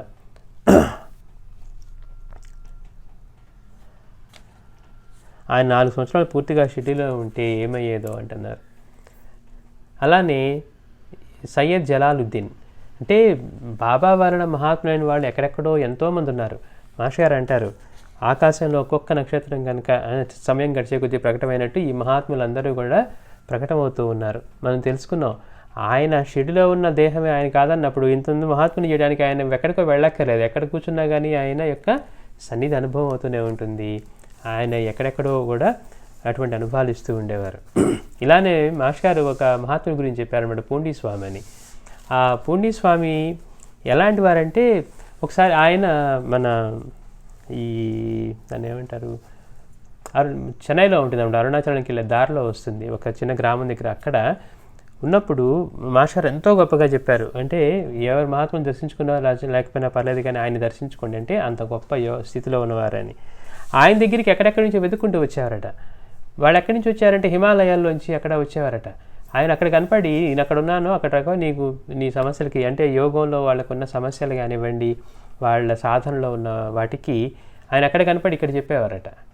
వాళ్ళందరూ అక్కడి నుంచి ఒక్కొక్కరు వెతుక్కుంటూ వచ్చి ఇక్కడ ఈయన కోసం వస్తే మీకు ఈయన గురించి ఎలా తెలుసు? ఇప్పుడు అక్కడ గ్రామస్తులకు ఎలా ఉండేది? ఆ పూండి స్వామి అంటే ఒక ఇంటి అరుగు మీద కూర్చొని అక్కడి నుంచి ఆయన కొన్ని సంవత్సరాల పాటు చలనం లేకుండా కదలకుండా అక్కడే ఉన్నారంట. ఈయనేమో ఇక్కడే కూర్చొని ఉన్నారు. మరి మీరు హిమాలయాల నుంచి అక్కడి నుంచి వస్తున్నారు అంటే స్వామి అక్కడ ఉన్నారు, ఇక్కడ ఉన్నారు. అట్లా ఒక మహాత్ములుగా మార్చాలంటే సాయి లాంటి వారికి ఆయన షిరిడీలోనే వచ్చి మసీదులోకే వచ్చి బాబా దగ్గర అనుమతి తీసుకొని లేకపోతే ఆయన దగ్గర సాధన చేస్తేనే ఆయన పరివర్తన చెందిస్తారు, మహాత్ముడు చేస్తాడని లేదు. ఎక్కడెక్కడ ఎన్ని రూపాల్లో ప్రకటమవుతూ ఉన్నారు. కేవలం ఆయన ఈ రూపమే అనుకుంటున్న ఒక భక్తుడిని నువ్వు వెళ్ళి అక్కడ తపస్సు చెయ్యి, నీకు మళ్ళీ నేను నీకు అక్కడ దర్శనం ఇస్తాను అన్నారు. ఆయనేమో తన భార్య చనిపోయింది, బాబా సన్నిధిలో నాకు బాగుందని చెప్పి అక్కడే ఉంటుంటే అక్కడే ఉండటం వల్ల ఆ రూపాన్ని చూస్తూ ఉండటం వల్ల ఈ రూపమే సాయి అనుకోవటం వల్ల ఆయన ఏం చెప్పారు? నువ్వు ఇక్కడ నన్ను రూపమే అనుకుంటున్నావు కాబట్టి నువ్వు మత్స్యేంద్రనాథ్ వెళ్ళి అక్కడ తపస్సు చెయ్యి, అక్కడ ధ్యానం చెయ్యి, నీకు నేను దర్శనం ఇస్తాను అన్నారు. అని మళ్ళీ కొన్ని రోజుల తర్వాత దర్శనం ఇచ్చారంట. అంటే క్లియర్గా చెప్తూ ఉన్నారు బాబా ఆయన అన్ని చోట్ల ఉన్నారు. ఆయన ఎవరిని ఉద్ధరించాలన్నా ప్రత్యక్ష సన్నిధే అక్కర్లేదు, ఆయన ఎక్కడ కావాలంటే అక్కడ ప్రకటన అవుతారు అని. అట్లానే సయ్యద్ జలాలుద్దీన్, ఇది రెడ్ హిల్స్ అంటే తమిళనాడు ఏరియాలో స్వామియారుగా ప్రసిద్ధికెక్కిన ఈ మహనీయుడు పెషావర్లో జన్మించి కొంతకాలం సైన్యంలో పనిచేశాడు. ఈయన ఉన్మత్తావస్థలో ఉన్న అవధూతగా రెడ్ హిల్స్లో ఉండేవారు. పెషావర్ అంటే బహుశా పాకిస్తాన్ అనుకుంటాను అప్పుడు సమయం కలిసి ఉన్న ఇండియాలో. అట్లా ఈయన ఎక్కడ కొంతకాలం సైన్యంలో పనిచేశాడట. ఈయన ఉన్మత్తావస్థలో ఉన్న అవధూతగా రెడ్ హిల్స్లో ఉండేవారు. ఈయన ఏ అంగట్లో తినుబండరాలు తీసుకున్నా కానీ వారికి ఆ వ్యాపారం అద్భుతంగా జరిగేది. ఆయన మిలిటరీలో పనిచేసి వచ్చారు. ఆ తర్వాత ఎక్కడ ఏ షాప్లో అయినా ఆయన ఏదైనా తినుబండరాలు తీసుకుంటే వారికి ఆ వ్యాపారం అద్భుతంగా జరిగేదట. ఒకరోజు ఆయన వీధి వెంట పెడుతూ ఉంటే ఒక పిచ్చివాడు ఎదురయ్యాడు. ఆయన అతని చెంప మీద కొట్టారు. వెంటనే అతనికి పిచ్చి తగ్గిపోయింది. ఎందరెందరో రోగులు ఆయన దగ్గరికి వచ్చేవారు. వాళ్ళు చూడండి యోగస్థితి ఎలా ఉంటుందో. ఒక మహాత్ముడు తలుచుకుంటే క్షణంలో మార్చేస్తారనమాట రోగాల్లో ఒక లెక్క. అందుకని ఆయన ఒక చెంపదెబ్బ కొట్టగానే ఆ పిచ్చివాడికి అతని పిచ్చి తగ్గిపోయింది. ఎందరెందరో రోగులు ఆయన దగ్గరికి వచ్చేవారు. ఆయన ఒక్కొక్కసారి రోగి కేసి తీవ్రంగా చూసి ఏదో గొణుగుతూ ఆకాశం కేసి చూసేవారు. వెంటనే ఆ రోగం తగ్గవలసిందే. ఈయన రెడ్ హిల్స్ తమిళనాడులో స్వామియారుగా ప్రసిద్ధి పొందారట. ఆయన సయ్యద్ జలాలుద్దీన్. ఆయన 1955లో బుదూర్ అనే గ్రామం వద్ద సర్వితోటలో నివసించారు. వర్షాలు లేవని రైతులు ప్రాధాయపడితే ఆయన ఆకాశం చూసి ఏమో గొణిగేవారు. స్వామి ఇక్కడ వర్షాలు లేవు, ఎంత ఇబ్బందిగా ఉంది అంటే రైతులు వచ్చి ప్రాధాయపడితే ఆయన ఆకాశం వైపు చూసి ఏమో గొడిగేవారట. కొద్దిసేపట్లో తృప్తిగా వర్షం పడేది. ఒకసారి 10 రోజులు వర్షం కురిసి అంతా జలమయమై ఆ గ్రామానికి రాకపోకలు కూడా నిలిచిపోయాయి. ఒకసారి బాగా తీవ్రమైన వర్షం పడి 10 రోజుల పాటు వర్షం కురిసిదట. అంతా నీరంతా నిండిపోయి ఆ గ్రామానికి రాకపోకలు కూడా నిలిచిపోయాయి. ఆయన సన్నిధిలోనే ఉన్న రామానుజం శెట్టియారు, కాశీ మునుస్వామి, ఘనశ్యామ్ సింగ్లు తమకు వేడివేడి బిర్యానీ పెట్టించమన్నారు. చూడండి అప్పటి వాళ్ళకు కూడా ఆ కోరికలు అలానే ఉన్నాయి, బిర్యానీనే కావాలంటే స్వామి దగ్గర ఉన్న. ఆయన పక్కపక్క నవ్వి ఆకాశం కేసి చూశారు. అంతలోనే కుటీరం ముందు ఒక జట్కా ఆగింది. అంటే చూడండి వాళ్ళ సంకల్పం ఎలా ఉంటుంది. ఒకసారి వాళ్ళ దగ్గర మనం నివేదించుకుని అనగానే అది జరిగిపోవాల్సిందే. స్వామి వాళ్ళు బయటకు కూడా వెళ్లకుండా అక్కడే ఉండిపోవటం వల్ల ఆకలిగా ఉంది, బిర్యానీ తినాలన్నారట. అంటే ఆయన నవ్వి ఆకాశం కేసి చూశారు. అంతలోనే కుటీరం ముందు ఒక జట్కా ఆగింది. 2 వ్యక్తులు పెద్ద పాత్ర నిండా వేడివేడిగా నేతితో వండిన చికెన్ బిర్యానీ, అరటి ఆకులు తెచ్చిపెట్టి త్వరగా పాత్ర ఖాళీ చేయమన్నారు. వాళ్ళ కోరికను అనుసరించి ఈయన ఎప్పుడైతే ఆకాశం కేసి చూసి నవ్వి వాళ్ళని ఆ కోరికని ఒప్పుకున్నారో వెంటనే ఎవరో చూడండి ఎంత అంటే ప్రకృతిలో వాళ్ళ సంకల్పం అంతా ఎలా నడిపిస్తుందో అలా అనుకున్నారు. వెంటనే ఒక బండి వచ్చి ఆగిందట, జట్కా బండి. ఆశ్రమం ముందు ఆగగానే అందులోంచి 2 వ్యక్తులు పెద్ద పాత్ర నిండుగా నేతితో వండిన చికెన్ బిర్యానీ, అరిటాకులు తెచ్చిపెట్టి త్వరగా పాత్ర ఖాళీ చేసేయమన్నారు. భక్తులు వివరం అడిగితే అంటే మనకి వెంటనే క్యూరియాసిటీ వస్తుంది కదా, మేము అనుకోగానే బిర్యానీ వచ్చేసింది, పైగా ఇంత తీసుకొని వచ్చారు, వేడివేడిగా ఉన్నది, అసలు మీకు ఎలా తెలిసింది, మీరు ఎక్కడి నుంచి వస్తున్నారు అని భక్తులు వివరం అడిగితే మేము ఎక్కడి నుంచి వస్తే మీకెందుకు, మీరు కోరింది లభించింది కదా అన్నారు. భక్తులు విస్తుపోయి తృప్తిగా తిన్నారు. అంటే మాస్టర్ గారు కూడా ఒకసారి రాకాడి బాబా దర్శనానికి వెళ్ళినప్పుడు ఆయన మాట్లాడుతూ ఉంటే మాస్టర్ గారికి ఏమో కాఫీ తాగే అలవాటు, ఈ రాకాడి బాబానేమో ఆయన ఓన్లీ టీ తాగుతూ ఉండేవారు. అది కూడా ఎట్లా బ్లాక్ చాయ్ లాగా ఉండేది. ఆయన ఎప్పుడు ఈ రాకాడి బాబా అయితే అంటే పూర్ణానంద స్వామి గురువు గారు ఆయన ఎప్పుడు కెటిల్ అలా పెట్టుంటుందంట, దానిలో ఎంతమంది వచ్చినా కానీ టీ వస్తూనే ఉంటాయి. మాస్టర్ గారికి ఏమో కాఫీ తాగే అలవాటు కాబట్టి అక్కడికి వెళ్ళినప్పుడు కాఫీ తాగాలని అనిపిస్తూ ఉన్నప్పుడు ఆయన అన్నారట, ఇక్కడ మనసులో అనుకోగానే ఒక భక్తుడు ఎక్కడి నుంచో ఒక బ్రూ ప్యాకెట్ తీసుకొని వచ్చారట. ఈయన తెలియనట్టుగా ఆయన బ్రూ ప్యాకెట్ సమర్పిస్తూ ఉంటే, ఇది మాకెందుకు శివ అంటే, నువ్వు వస్తూ ఉంటే అక్కడ షాప్ వాడు మీకు ఇవ్వమని ఇచ్చారు, అందుకని నేను తీసుకొచ్చాను అంటే, లేదు నువ్వు తీసుకెళ్ళి అంటే, లేదు స్వామి మేము టీయే తాగుతాం, మేము కాఫీ తాగో అని ఇచ్చారట. అని అంటారు, ఇక్కడ శివుడు అనుకోగానే అక్కడ శివుడు పంపిస్తాడు అని. ఎంత ఆశ్చర్యంగా ఉంటుందో అనమాట. అంటే ఒక్కసారి ఇక్కడ వీళ్ళు బిర్యానీ కావాలనుకోగానే బిర్యానీ ఆ బండిలో బిర్యానీ తెచ్చాగారు. అట్లానే మాస్టర్ గారికి కూడా అటువంటి అనుభవం రాకాడి బాబా దగ్గర. ఆయన దానిలో ఆ నీళ్లు పెట్టి మనకి బ్లాక్ కాఫీ ఇచ్చానంటే, ఈ సాధువు ఎందుకంటే ఈ సమయంలో నీకు ఎందుకంటే మంచి కాఫీ ఇవ్వలేరని. చూడండి, ఒక మహాత్ముడు సేవ చేస్తూ మళ్ళీ ఆ మాట అంటూ ఉన్నారు. అంటే ఎంతటి అద్భుతంగా ఉంటుందో అనమాట. మేము ఎక్కడి నుంచి వస్తే మీకెందుకు, మీరు కోరింది లభించింది కదా అన్నారు. భక్తులు విస్తుపోయి తృప్తిగా తిన్నారు ఆ బిర్యానీ తిని. అలాగే టీ త్రాగే సమయం అయింది. మనకు అంతే కదా, ముందు ఒకటి లేదనిపిస్తుంది, అది రాగానే దాని తర్వాత అది కావాలనిపిస్తుంది. సరే బిర్యానీ తిన్నాం, ఇప్పుడు టీ తాగే సమయం అయింది. కుటీరంలో టీ పొడుము చక్కెర ఉన్నాయి కానీ పాలు లేవు అనుకోగానే అకస్మాత్తుగా ఒక వ్యక్తి వచ్చి 2 లీటర్ల పాలు పోసి వెళ్ళిపోయాడట. అట్లా ఆయనది స్వామి దగ్గర ఏమి అడిగితే అది వీళ్ళకి జరుగుతూ ఉండేది. వీరిలో ఘనశ్యామ్ సింగ్ ప్రతిరోజు అర్ధరాత్రి వరకు ఆ ఫకీర్ గారి సేవ చేస్తూ ఉండేవారు. ఈ రెడ్ హిల్ స్వామి అంటే సయ్యద్ జలాలుద్దీన్, ఈ స్వామి దగ్గరే మనం చెప్పుకున్న ఈ భక్తులు అనమాట. వీరిలో ఘనశ్యామ్ సింగ్ ప్రతిరోజు అర్ధరాత్రి వరకు ఆ ఫకీర్ గారి సేవ చేస్తూ ఉండేవాడు. జీవితాంతము బ్రహ్మచారిగా వారి సేవలోనే ఉండాలని ఆశించాడు. ఒక రాత్రి ఆ ఫకీర్ నవ్వి, నీకు పెళ్ళవుతుంది, 3 బిడ్డలు కలుగుతారు అన్నారు. ఇతనేమో ఆయన దగ్గరే ఉండి బ్రహ్మచారిగా ఉండి సేవ చేయాలని అనుకుంటూ ఉంటే ఒక రాత్రి ఆ ఫకీర్ నవ్వి, నీకు పెళ్ళవుతుంది, 3 బిడ్డలు కలుగుతారు అన్నారు. అలానే జరిగింది. అక్టోబర్ 28, 1964 సాయంత్రం 7 గంటలకు ఆ ఫకీర్, ఆవో జిబ్రాయిల్ ఏ మేరా ఆర్డర్ హై అని అంటూ ఉన్నారట. అంటే మనం బాబా దగ్గర కూడా చూసాం, ఎవరు లేకపోయినా కానీ ఆయన మాట్లాడుతూ ఉండటం, సంజ్ఞలు చేయటం, అక్కడ హనుమాన్ విగ్రహం చూసి ఏదో చేయటం, లేకపోతే వీధి కూడల్లో నుంచొని ఏవో చేయటం, ఈ సంజ్ఞలన్నీ చేస్తూ ఉంటారు. వాళ్ళు చూసిన వాళ్ళు అర్థం కాని వాళ్ళేమో ఈయన పిచ్చివాడు ఏదో చేస్తుండనుకునే వాళ్ళు, అర్థమైన వాళ్ళేమో ఈయన ప్రకృతి శక్తుల్ని ఆదేశిస్తున్నారు అని అనుకునేవారు. అలాగే ఈయన కూడా ఒకరోజు అక్టోబర్ 28, 1964లో సాయంత్రం 7 గంటలకు ఆయన అన్నారు, ఆ ఫకీర్ అన్నారట, ఆవో జిబ్రాయిల్ ఏ మేరా ఆర్డర్ హై, దేవదూత అయిన ఓ జిబ్రాయిలు ఇటురా, ఇది నా ఆజ్ఞ అని పెద్దగా కేకలేశారు. ఇక 4 గంటల్లో తాము సమాధి కాబోతున్నామని చెప్పారు. అంటే మహాత్ములందరికీ అలానే ఉంటుంది. అంటే వాళ్ళు నిజమైన మహాత్ముడికి వాళ్ళు ఎప్పుడు దేహం చాలిస్తూ ఉన్నారో. అక్కలకోట స్వామి ముందే చెప్పారు, అలాగే సాయినాథుడు 2 సంవత్సరాల ముందే చెప్పారు, ఈరోజే మా సీమోల్లంఘనం అని అలానే ముందుగానే చెప్పారనమాట. మాస్టర్ గారు కూడా లేఖ రాసేటప్పుడు, మీరు ఏప్రిల్ 12 లోపు వస్తే మనం కలవడానికి కుదురుతుంది, లేకపోతే కుదరకపోవచ్చు అని. అంటే ముందుగానే వాళ్ళందరికీ మనలాగా వాళ్ళు ప్రతి క్షణం కాన్షియస్ లేకుండా ఉండేవారు కాదు. ఇది ఉన్న చైతన్యంతోనే వాళ్ళ స్వరూపంగా వాళ్ళు జీవించిన వాళ్ళు అనమాట. వాళ్ళకి దేహ పరిమితులు అలాంటివి ఏమి ఉండవు కాబట్టి వాళ్ళకి ముందే తెలిసిపోతుంది. అందుకని మాస్టర్ గారు ప్రత్యేకంగా లేఖల్లో కూడా రాశారనమాట, ఈ రోజు కంటే ముందు వస్తే మనం మాట్లాడుకోవడం కుదురుతుంది అని ముందుగానే ఆయన తెలియజేశారు. చాలామంది అంటే ఎంతోమందికి లేఖలు రాసే అలవాటు ఉందన్నమాట. మాస్టర్ గారికి స్టూడెంట్స్ రాసిన లేఖలు కానీ ఇట్లా. ఈయన కూడా ఇక 4 గంటల్లో తాము సమాధి కాబోతున్నామని చెప్పారు. సరిగ్గా 11:45 గంటలకు అల్లాహో అని 7 సార్లు స్మరించి భగవంతునిలో ఐక్యమయ్యారు.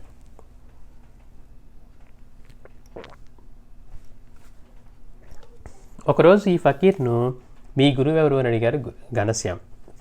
అంటే అతను ఇక్కడే ఉండి సేవ చేసుకుంటున్నాడు కదా, ఆ చనువుతోటి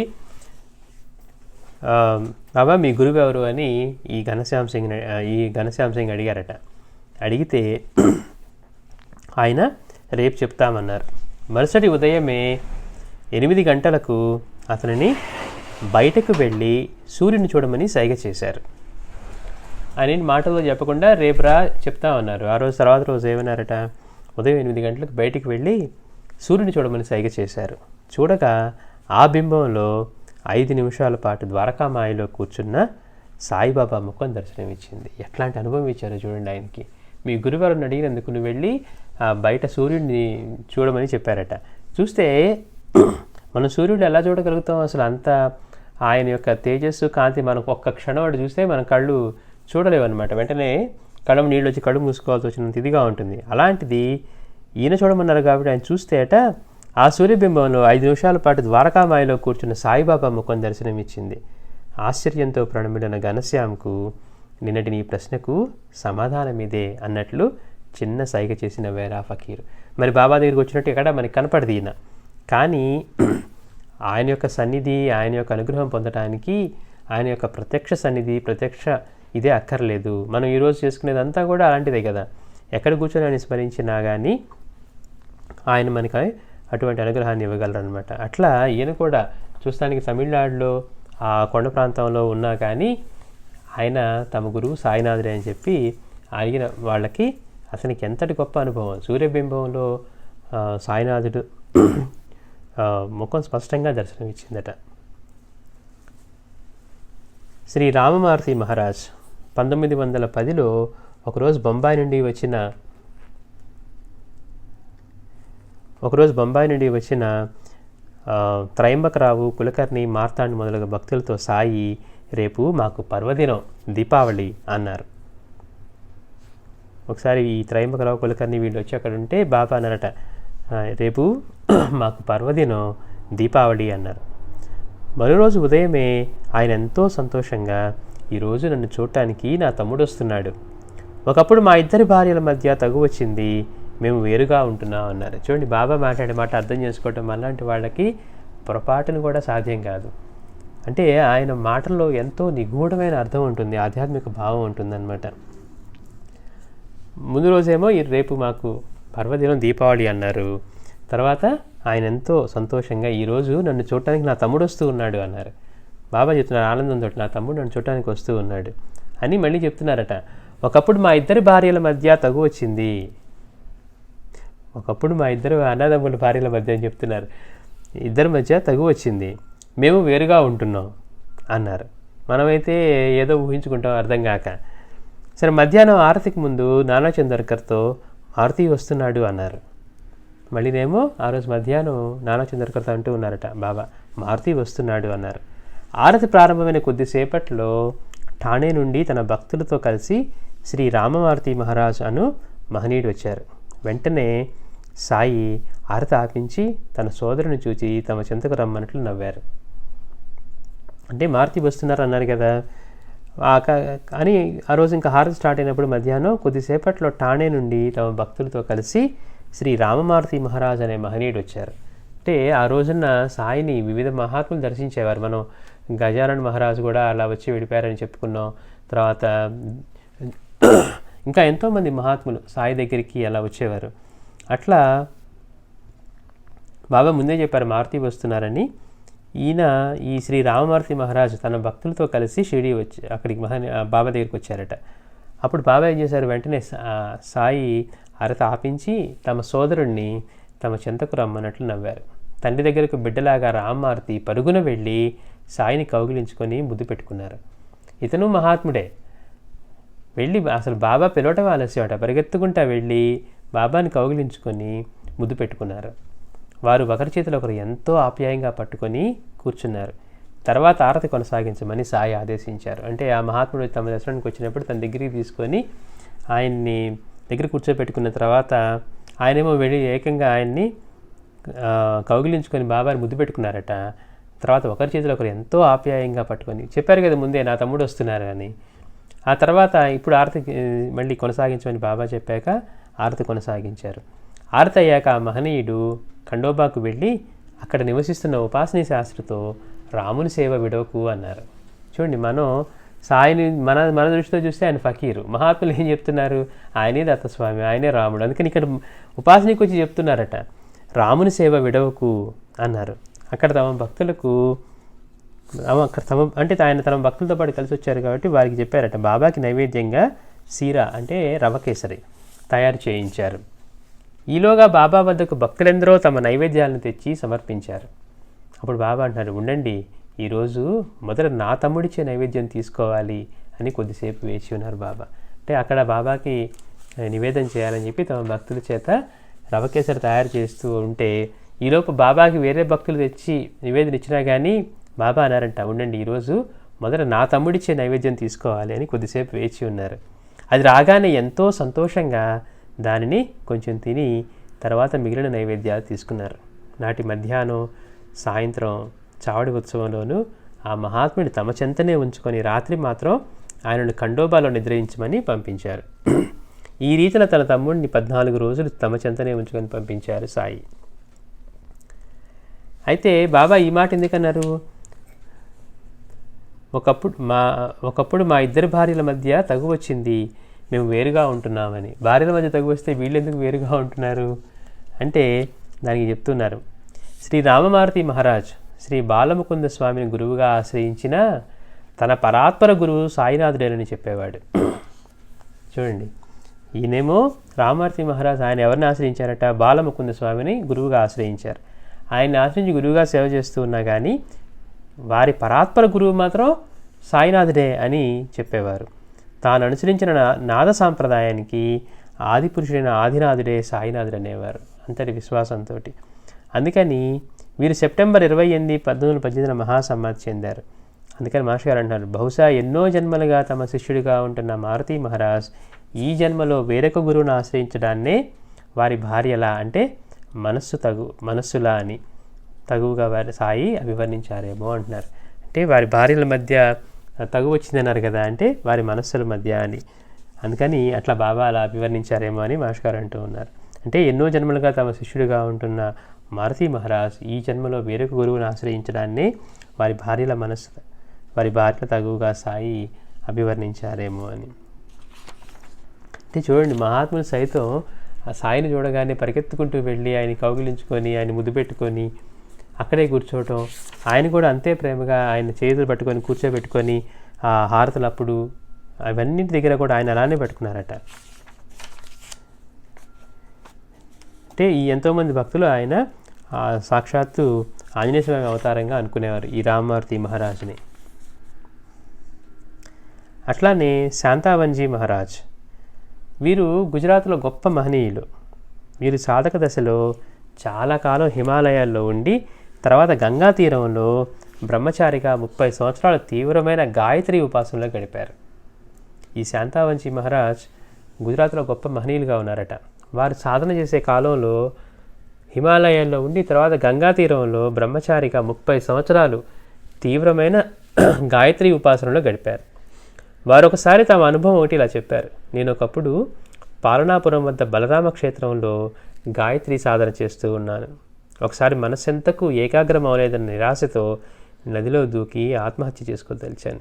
చూడండి, మనం అనుకుంటాం ఇవి పారాయణ చేస్తుంటే ఏవో పిచ్చి ఆలోచనలు వస్తున్నాయండి, లేకపోతే పారాయణ చేస్తూ ఉంటే మనసు నిలబట్లేదండి, లేకపోతే ఇప్పుడు కూర్చొని ఉంటే రేపటి గురించి ఆలోచన వస్తూ ఉంది, లేకపోతే ఏవేవో మనకు తెలియకుండా మనసు ఏకాగ్రం కావట్లేదు అనుకుంటాం. మనసు ఏకాగ్రత అనేది అందరికీ ఉన్న సమస్యే. ఏకాగ్రం కావడానికే మనం ప్రయత్నం, అంటే అలవాటు లేదు కదా మనకి ఎప్పుడు ఒక దాని మీద ఏకాగ్రం చేయటం కానీ నిలపటం కానీ. అందుకు మనం చాలా గొప్పవాడు అనుకుంటాం కానీ మనం ఏదైనా చేస్తూ ఉంటే కానీ మన గొప్పతనం మనకి తెలియదు అనమాట. మన మనసు ఎలా పనిచేస్తుంది, ఏది వద్దంటే దాని మీదకే మనసు వెళ్తుందట. ఈ సమయంలో ఇది గుర్తు రాకూడదు అనుకుంటే ప్రతిరోజు అదే సమయం అదే గుర్తు వస్తుందట. అందుకని మాస్టర్ గారు అంటారు, చేసేటప్పుడు వాటిని గమనించండి కానీ అవి మనవిగా పట్టుకొని ఉండొద్దు అని. ఇది నాది కాదు ఆలోచన వదిలేసామనుకోండి, అది మన మీద దాని ప్రభావం ఉండదన్నమాట. మరి ఇంతటి సాధకుడు ఇక్కడ తీవ్రంగా హిమాలయాల్లోనూ తర్వాత ఈ పాల్నాపురం వద్ద ఇక్కడ ఇంత తపస్సు చేస్తూ 30 సంవత్సరాలుగా గాయత్రి సాధన చేస్తున్న మహాత్ముడికి కూడా మనసు ఏకాగ్రం కాలేదని బాధ కలుగుతూ ఉందంటే అందుకని ఎంతటి తీవ్ర నిరాశట, నదిలో దూకి ఆత్మహత్య చేసుకుందామని అంట. ఇక మరి మనలాంటి సామాన్యంగా ప్రతి క్షణము అన్నిట్లో కొట్టుకులాడుతూ ఉండి కొత్తగా మనం ఆధ్యాత్మికతలోకి వచ్చి ఒక సాంప్రదాయాన్ని ఒక పద్ధతిలో పట్టుకొని చేస్తూ ఉంటే మరుక్షణమే మనసు ఏకాగ్రం మనకి ఎలా అవుతుంది? అలా ఏకాగ్రం కావడానికే మాస్టర్ గారు మనకి అందించిన మార్గం అనమాట ఇది. అట్లా బాబా మీద క్రమంగా పెడుతూ ఉంటే 100 రకాలుగా వెళ్ళే మనసు క్రమంగా ఒకవైపుకి రావడానికి నేర్చుకుంటుందన్నమాట. ఇది క్రమంగా అభ్యాసంతో రావాల్సిందే. కానీ అందుకే అంటారు మాస్టర్ గారు, మనం మాస్టర్ గారి దగ్గరికి వచ్చి, మాస్టర్ గారు మీరు బాబా బాబా అంటారు, మనం సాధించుకోలేనిది ఏముంది అని అంటే, ఒక విద్యార్థితో మాస్టర్ గారు అన్నారంట, అలానా, అయితే నీ చేతికున్న గడియారాన్ని ఆ సెకండ్ల మూలని వేరే ఆలోచన లేకుండా ఎంతసేపు చేస్తావో చూడమన్నారట.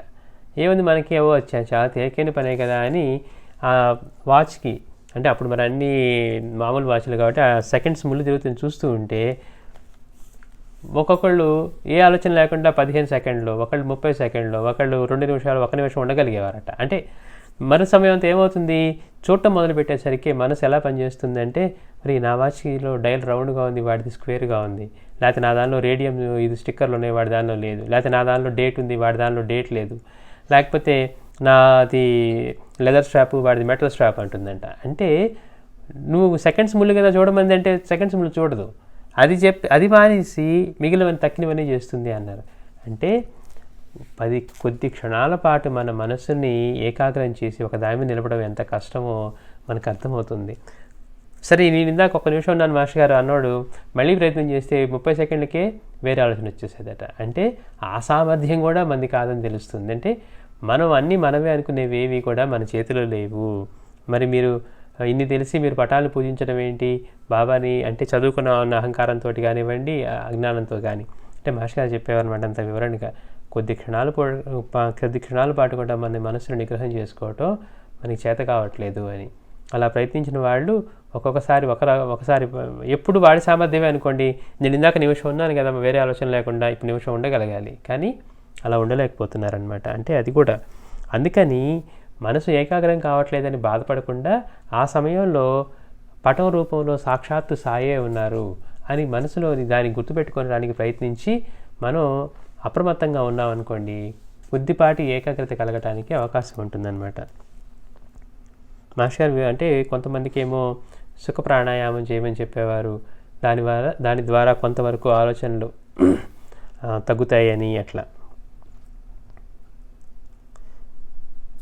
అట్లా ఈయనకి అటువంటి నిరాశతోటి, అంటే ఎందుకు మనసెంతకు ఏకాగ్రం అనేది ఇంత సాధన చేసిన వాళ్ళకు కూడా అని నదిలో దూకి ఆత్మహత్య చేసుకోదలిచాడు. మనమైతే ఎందుకు గ్రంథం పక్కన పెట్టేసి కొంచెంసేపు రిలాక్స్ అయ్యి వద్దామని అనుకుంటాం. ఇతనైతే అంటే వాళ్ళంత తీవ్ర సాధకులు కాబట్టి అతను నిరాశ చెంది నదిలో దూకి ఆత్మహత్య చేసుకోదలిచాను. ఒక శివమందిరంలో దేవుని ప్రార్థించి గాయత్రిని స్మరించి నదిలో దూకబోతూ ఉండగా ఒక ఫకీరు నా వద్దకు వచ్చారు. ఎంతో తేజోవంతమైన కళ్ళు, గడ్డము గల ఆయన ఎంతో మధురంగా నవ్వుతూ వచ్చి నా చేయి పెట్టుకొని తమ వెంట రమ్మన్నారు. చూడండి, అదృష్టం అంటే అలా ఉంటుంది. నదిలో దూకబోతూ ఉంటే సడన్గా ఒక ఫకీర్ వచ్చి ఆపేశారట. ఆపి ఆయన ఎలా ఉన్నారు, ఎంతో తేజోవంతమైన కళ్ళు, గడ్డము గల ఆయన ఎంతో మధురంగా నవ్వుతూ వచ్చి నా చేయి పట్టుకొని తమ వెంట రమ్మన్నారు. నేను మంత్రముగ్ధుడినై వారి వెనకనే నడిచాను. వారు నాకు కలోల్ గ్రామానికి టికెట్ ఇచ్చి అకస్మాత్తుగా అదృశ్యమయ్యారు. నాతో రా అని చెప్పి ఆయన చేపట్టుకొని తీసుకువెళ్ళి ఆయనకి కలోల్ అనే గ్రామానికి ఒక టికెట్ ఇచ్చి అకస్మాత్తుగా అదృశ్యమయ్యారట. ఆయన ఎవరో నాకు అర్థం కాలేదు. ఈయన చేస్తున్నదేమో గాయత్రి సాధన, కనపడిందేమో ఒక ఫకీరు. పైగా కొంతకాలం తర్వాత నేను తరచూ హిమాలయాలకు వెళ్ళి చివరకు నర్మదా తీరంలోని కరణాలిలో స్థిరపడ్డాను. పై దర్శనమైన 30 సంవత్సరాల తర్వాత 1976లో సూరత్లోని సాయిబాబా మందిరంలో దత్త జయంతికి గాయత్రి యజ్ఞం చేయమని నన్ను భక్తులు ఆహ్వానించారు. ఈయన గాయత్రి సాధన చేసేవారు కాబట్టి ఈయన సూరత్లో ఒక మందిరంలో, ఎప్పుడు ఈ అనుభవం జరిగిన 30 సంవత్సరాల తర్వాతట, దత్త జయంతి రోజు గాయత్రి యజ్ఞం చేయమని నన్ను భక్తులు ఆహ్వానించారు. ఎక్కడ? బాబా మందిరంలో దత్త జయంతి రోజు గాయత్రి యజ్ఞం చేయమని. నేను అంతవరకు ఏ సాయిబాబా మందిరము చూడలేదు. అక్కడ ఒక రాత్రి బాబా స్పష్టంగా కల్లో కనిపించి, నన్ను మర్చిపోయావా? 30 సంవత్సరాల క్రిందట బలరామ క్షేత్రంలో నదిలో దూకి ఆత్మ చేసుకోబోతుంటే నేను రక్షించింది ఎవరు అన్నారు. చూడండి ఎంతటి అద్భుతం. అసలు ఆయన బాబా గురించి తెలియదు, ఆయన చేసిందంతా దేవి సాధన. అయినా కానీ అతను ఆత్మహత్య చేసుకోబోతున్నప్పుడు రక్షించింది బాబానే. అలానే ఉపాసని దగ్గర కూడా అంతే. నీ కనుక చన్నీళ్ళు తాగావంటే నీకు ఇబ్బంది కలుగుతుంది అని చెప్పినా కానీ వినిపించుకోకపోతే మళ్ళీ ఆయన అదే పని చేయపోతూ ఉంటే మళ్ళీ అక్కడ బాబా రూపంలో ప్రకటమయ్యి వృద్ధుడిగా దర్శనమిచ్చి ఆయన మందలించి పక్క గ్రామంలో వేడి తాగేదాకా ఊరుకోలేదట. అట్లా ఇతను కూడా మరి ఎప్పుడు బాబాని చూడలా. కానీ 30 సంవత్సరాల తర్వాత మళ్ళీ ఇది చేయమని చెప్పినప్పుడు, అరే నేను బాబా మందిరం కూడా చూడలేదే ఒక్కసారి కూడా అని అనుకుంటూ ఉంటే, ఆ రోజు రాత్రి స్పష్టంగా కల్లో కనిపించారట బాబా. నన్ను మర్చిపోయావా? 30 సంవత్సరాల క్రితం బలరామ క్షేత్రంలో నదిలో దూకి ఆత్మహత్య చేసుకోబోతుంటే నేను రక్షించింది ఎవరు అన్నారు. నాకెంతో ఆనందం కలిగింది. మరో రోజు నేను ధ్యానానికి కూర్చోగానే గాయత్రీదేవి బదులు నాకు సాయిబాబా దర్శనమిచ్చి ప్రగాఢమైన ఆనందాన్ని అనుగ్రహించారు. మరింత భక్తి శ్రద్ధలతో ఆ మందిరంలో సాయి పూజ, గాయత్రి యజ్ఞం ముగించాను. మనం ఇట్లాంటి గొప్పలు మనం ఉపాసనీ శాస్త్రి వాళ్ళ అన్నగారి దగ్గర చెప్పుకున్నాం. ఆయన ఈ ప్లేగ్ వల్ల సెలవులు ఇచ్చారని అన్నీ ఒకసారి ఒక శ్రాద్ధ ప్రదానం చేస్తూ గయలో ఆయన పిండ ప్రదానం చేయగానే అది కొంచెం దూరం వెళ్ళగానే నది మధ్యలోంచి 2 చేతులు పైకి వచ్చి దాన్ని స్వీకరించాయట. ఓ పక్కన ఆనందం, ఓ పక్కన భయం. అమ్మో ఇదేంటి, ఎప్పుడు ఎవరికి జరగంది కదా ఇలా అని. స్వీకరించింది ఎవరు తెలియక. మళ్ళీ ఆయన సాయి దగ్గరికి వచ్చినప్పుడు అన్నారట, ఏంటి కొత్తగా చూస్తున్నావు, అక్కడ నువ్వు పిండ ప్రదానం చేసినప్పుడు స్వీకరించిన చేతులు ఇవి కావా అంటూ చేతులు చూపారట. చూడండి, సాయి అంటే మనం అనుకునేదానికి, నిజమైన సాయి తత్వానికి, ఆయన ఎప్పుడూ ఉండే పరమాత్మ స్వరూపం అన్ని రూపాల్లోనూ అన్ని చోట్ల ఉండేదానికి ఎంత తేడా ఉందో మన దృష్టిని సంస్కరించుకుంటూ మనం ఆయన గురించి వివరంగా తెలుసుకుంటూ ఉంటే తప్పించి అలాంటి ఆలోచన మనకు కలగదు. అందుకే ఆయన పదే పదే అంటూ ఉన్నారు, ఈ రూపమే నేను కాదు అని.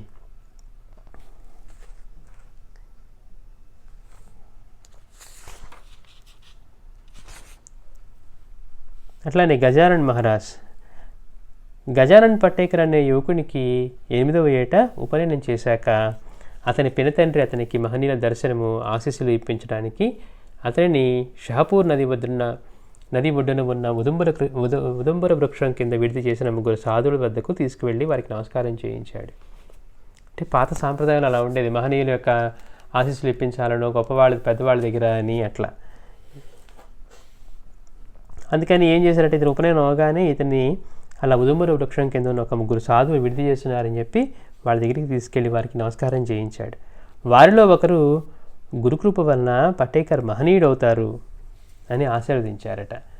ఆ 3 సాధువుల్లో ఒక ఆయన ఏం చేశారు, ఇతడు గురుకృప వలన మహనీయుడు అవుతాడు అని ఆశీర్వదించారు. తర్వాత అతని కుటుంబానికి సుపరిచిత నానచంద్రకర్ షిరిడి దర్శించినప్పుడు బాబా అంటున్నారు, నీ మిత్రుని కొడుకు గజానన్ నన్ను షహపూర్ నది ఒడ్డున ఉదంబర వృక్షం కింద దర్శించుకున్నాడు అన్నారు. చూడండి, అక్కడ ఉంది మరి 3 సాధువులు కదా.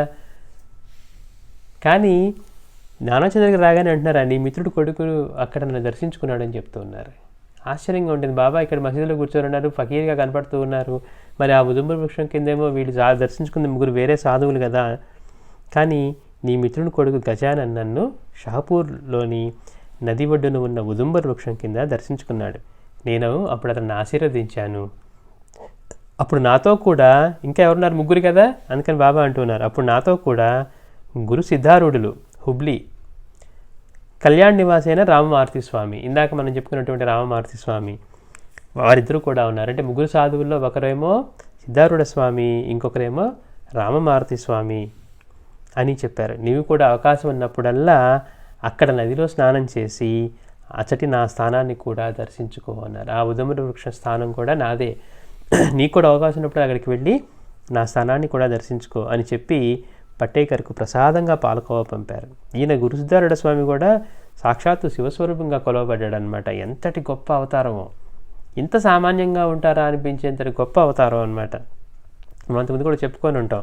ఆయన ఒకసారి మంగళగిరి దగ్గరికి వచ్చినప్పుడు ఆయన అంటే క్షేత్రాలు తిరుగుతూ మంగళగిరి దగ్గరికి వచ్చారట. మన గుంటూరు దగ్గర ఉన్న మంగళగిరి, ఆ పానకాల స్వామి మందిరం నుంచి అక్కడ ఏదో సంతర్పణ జరుగుతూ ఉంటే స్వామి కూడా కూర్చొని ప్రసాదం తీసుకున్నారట. తీసుకున్న తర్వాత ఆయన ఇస్రాకు తీసేయకుండా వెళ్ళిపోతూ ఉంటే అక్కడ వాళ్ళు మరి స్వామి చూస్తానికి ఎలా ఉన్నారు, సామాన్యుడిలాగా బాగా ఇలా కనపడేసరికి మనం ఏంటి అదే కొంచెం బాగా హంగామాగా కనపడితే గౌరవం ఇస్తాం, లేదంటే నీది నువ్వే తీసుకో అంటాం అనమాట. అలాంటి పరిస్థితుల్లో ఆయన ఇస్రాకు తీయకుండా లేచి ఆయన తన్మయత్వంతో వెళ్ళిపోతూ ఉంటే వాళ్ళు అన్నారట, ఇస్రాకు తీయలేదు, నీ అబ్బాయి వచ్చి తీస్తాడా అన్నారంట. నా అబ్బాయి వచ్చి తీస్తాడు అన్నారట. అనగానే అక్కడ శివుడు మరో రూపంలో ప్రత్యక్షమయ్యి ఆ ఇస్రాకు తీసి పక్కకి వెళ్ళాడట. అంటే ఎలా ఉంటుందో చూడు, మహాత్ములు ఎలాంటి స్థాయిలో ఉంటారు. ఆయన అంతటి మహనీయుడు అనమాట ఈ సిద్ధారూఢ స్వామి. ఆయన తర్వాత ఇందాక మనం చెప్పుకున్నటువంటి రామమారుతి స్వామి, వీళ్ళు ముగ్గురు కూర్చొని అక్కడ ఉన్నారు ఉదమ వృక్షం కింద. అంటే మహాత్ములు ఎలా ఉంటారు అనే దానికి చెప్తున్నాం. ఇప్పుడు మహాత్ముని కూర్చోమరండి ఎవరైనా వాళ్ళని కొట్టుకుంటారు వాళ్ళు, నీ శిష్యుడు ఇట్లా నా సంపాదన ఎంత అని. నిజమైన మహాత్ములు ఎప్పుడూ కూడా వాళ్ళ రూపాలు వేరుగా ఉన్నా అందరి రూపంలోంచి పనిచేసేది ఆ దత్తస్వామి అనమాట. ఆ మాట విని ఆశ్చర్యపోయాడు నానా చందోర్కర్. అదేంటి బాబా అక్కడ కూడా నా స్థానం దర్శించుకో అన్నారని ఆశ్చర్యపోయాడట. తర్వాత అతడు హేమాత్ పంత్తో కలిసి మళ్ళీ షిరిడి వెళ్ళినప్పుడు సాయి, మీ గజానన్ ఆ మారుతి ఆలయంలో ఇంకెంతకాలం ఉంటాడు చూడండి, ఈయన కూర్చున్నదేమో ఇక్కడ, కానీ అక్కడ జరిగే విషయాలన్నీ చెప్తూ అతన్ని ఎంతగా గమనిస్తున్నారో చెప్తున్నారు బాబా. నిజంగా అనుగ్రహించేది ఆయనే కదా.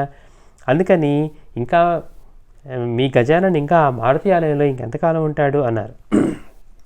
తర్వాత హేమాత్ పంతు సాయి చరిత్ర ప్రతిని షహపూర్లోని ఆ ఉదంబర వృక్షం కిందే ఉంచి పూజించాడు. అంగన్ కవాడికి చెందిన సకరామ్ మహారాజ్, గాడ్గే మహారాజ్ మొదలగు మహాత్ములు కూడా ఆ చెట్టు క్రింద తపస్సు చేసుకున్నారు.